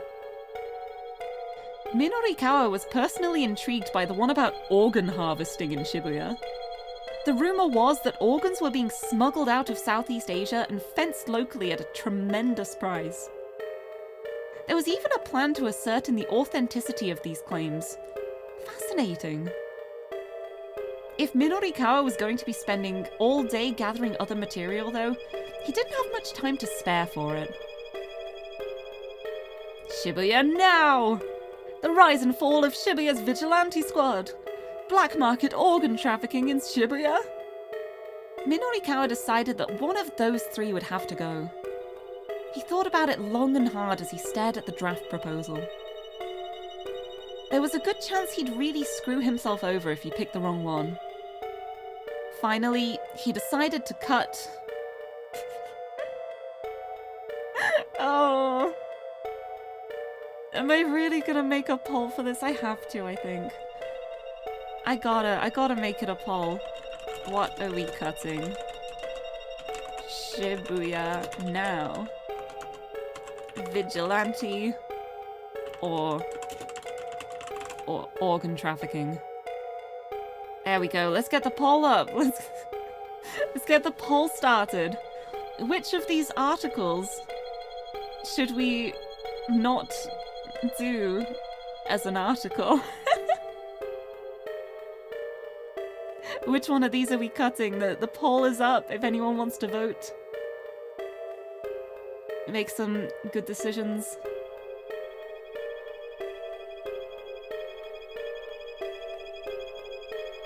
Wait, these are good decisions. Hello?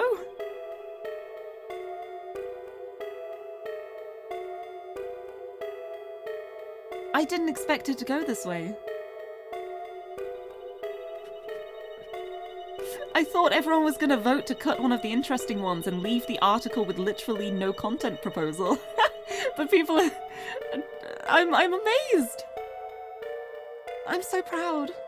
I'm so proud. It only took 4 hours, but we got there. We are choosing to cut Shibuya now. I'm genuinely amazed, honestly. He decided to cut Shibuya now.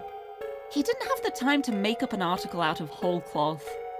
His goal was just to make sure that 4-star general gossip made it to the press at all. Society of Surveillance. Where are they now? Sexy Squared. Those 3 pieces had individuals slated for interviews, but no appointments had been made with any of them. Unscheduled interviews were a dicey prospect. Minorikawa decided to call them up on his cell as he made his way down the list. The only one he managed to get a hold of was Shinosuke Oarai from the Where Are They Now piece. Who's that?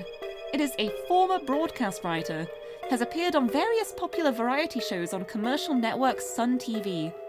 He currently heads up a small theatre troupe known as the Wandering Angels, operating out of Shibuya. Later today, the troupe is putting on a performance at Theatre Ace in Sakuragaokacho. He said he'd be willing to give a 15-minute interview after 2:30. Minorikawa sighed. He'd just have to get the material from the others in a more impromptu fashion then.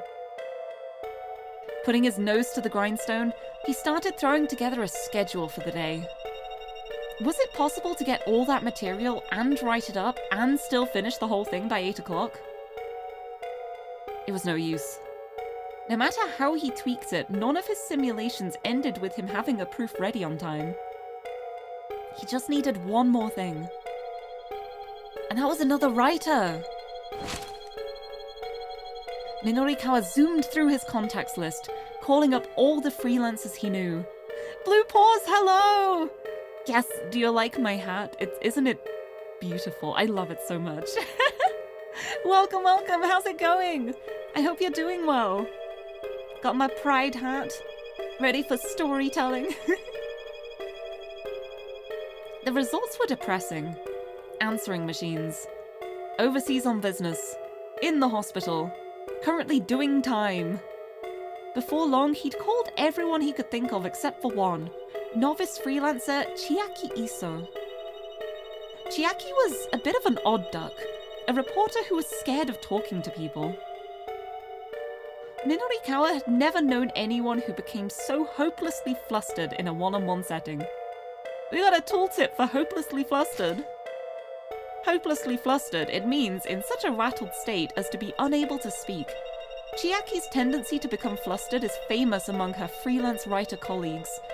Once, she conducted an hour-long interview during which she only managed to ask her interview subject's name. yet another chapter in the legend of hopelessly flustered Chiaki. Honestly, I love her. I trust her. Oh, thank you for the head pat too! The hat pat. I trust her. I would be the same, honestly. If she couldn't talk to people, she certainly couldn't do interviews. And if she couldn't get any real interview content, she wouldn't be able to write much in the way of copy. Would she come to his aid if asked? Quite probably. The issue was whether she would hinder more than help.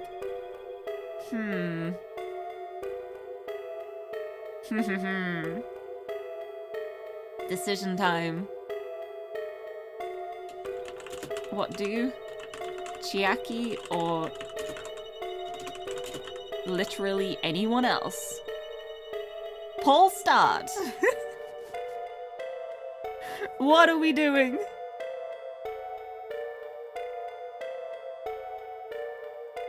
Decisions to be made. Are we going to ask Chiaki for help? With these interviews? Hopelessly flustered Chiaki? Or are we going to just send mass emails out to literally everybody?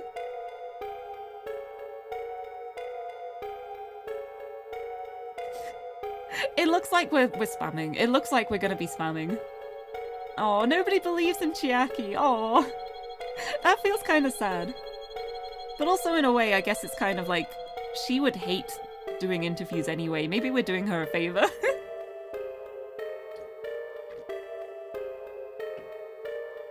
Yeah, it looks like the winning option is going to be literally anyone else. Wait for it to time out. Blim, blim, blim, blim. Here we go. What he needed now were dependable folks he could count on. He decided to email all his contacts from back in his staff reporter days. Oh my goodness, Blue Paws! Thank you so much for the 5 gift subs! Oh my goodness! Oh my goodness, thank you! Thank you so much! Oh, that's so generous! Oh, thank you! But yeah, I'm glad you're doing well as well. I am also doing well. I'm having so much fun playing this game. It's just like such a fun experience for me to like relive it again. Even with the troll polls, the troll.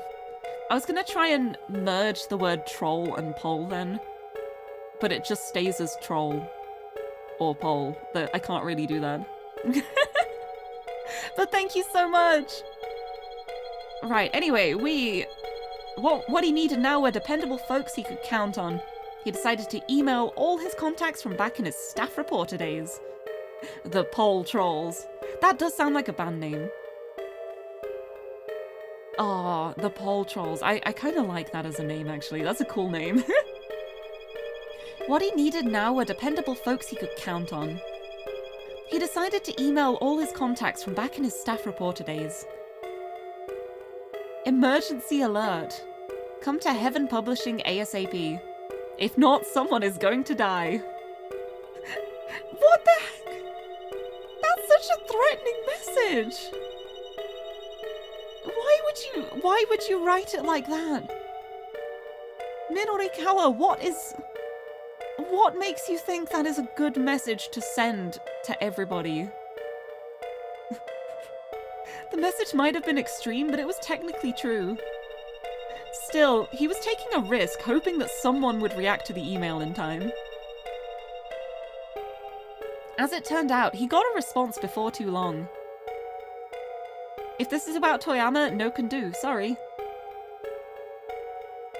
The bluntness of the reply made Minorikawa wonder. Had Toyama been busy burning bridges?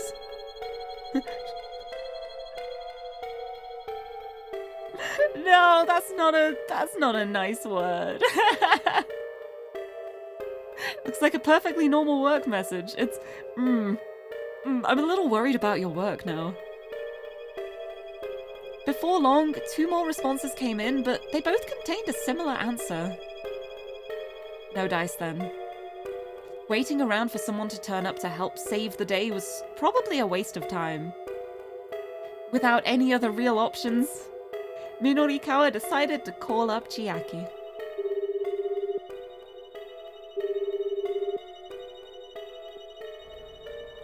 The phone rang several times before a sleepy voice finally answered.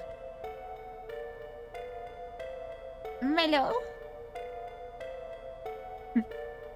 Chiaki, hi! It's Minorikawa! Are you free today? Huh? She seemed thrown by the abrupt question. Did you just wake up? No, I mean, well, yeah. Good morning. Her voice still sounded half asleep. So then I'm guessing you don't have any work slated for today, as usual. Pretty much. No work, no money, no food. Nothing to do except sleep. If I'm not awake, I can't dwell on how hungry I am. She didn't sound well. Almost like she literally didn't have anything to eat. Well, I've got work for you. I'm over at 4-Star General Gossip. Get over here ASAP. What? You really mean it? That seemed to finally wake her up. Yeah, but hurry! Minorikawa decided he'd assign Chiaki to the rise and fall of Shibuya's vigilante squad. First, I want you to take a look around Shibuya for this group of vigilante types. By vigilantes, you mean people who have volunteered to help prevent crime? There was a note of relief in Chiaki's voice. Yeah, that's right. Except apparently now they've turned into a nasty street gang. Did you say street gang? Nuh-uh. No way, absolutely not. Minorikawa could almost see her shaking her head on the other side of the line. What if I get killed or sold into slavery overseas or something? He doubted there was much chance of the latter, or the former for that matter, but still, he understood her concern. All right, I hear you, he said. Then how about you hang about around Shibuya Station and do some street interviews for me?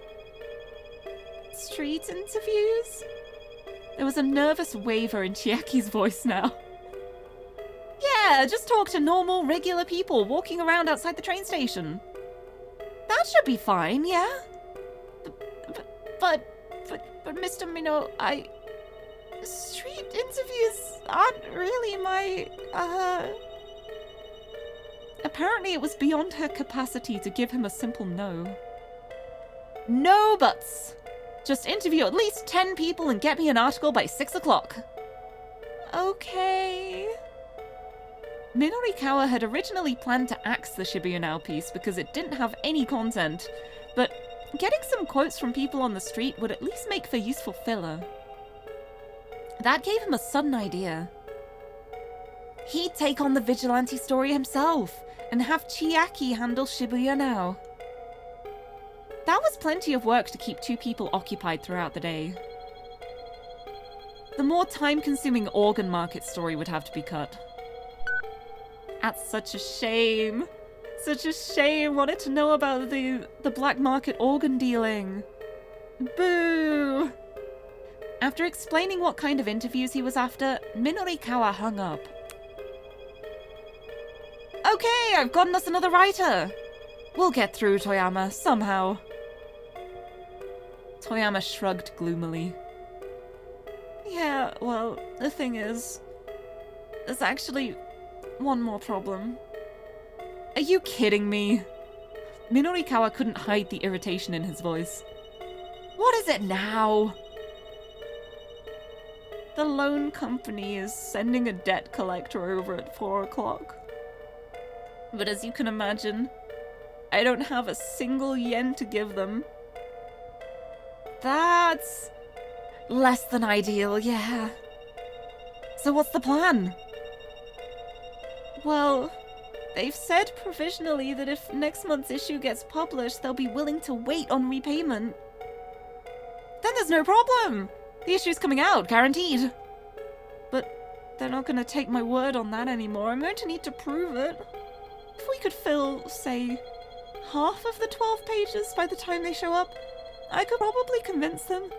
Why is everyone in debt? Because everyone is hopeless.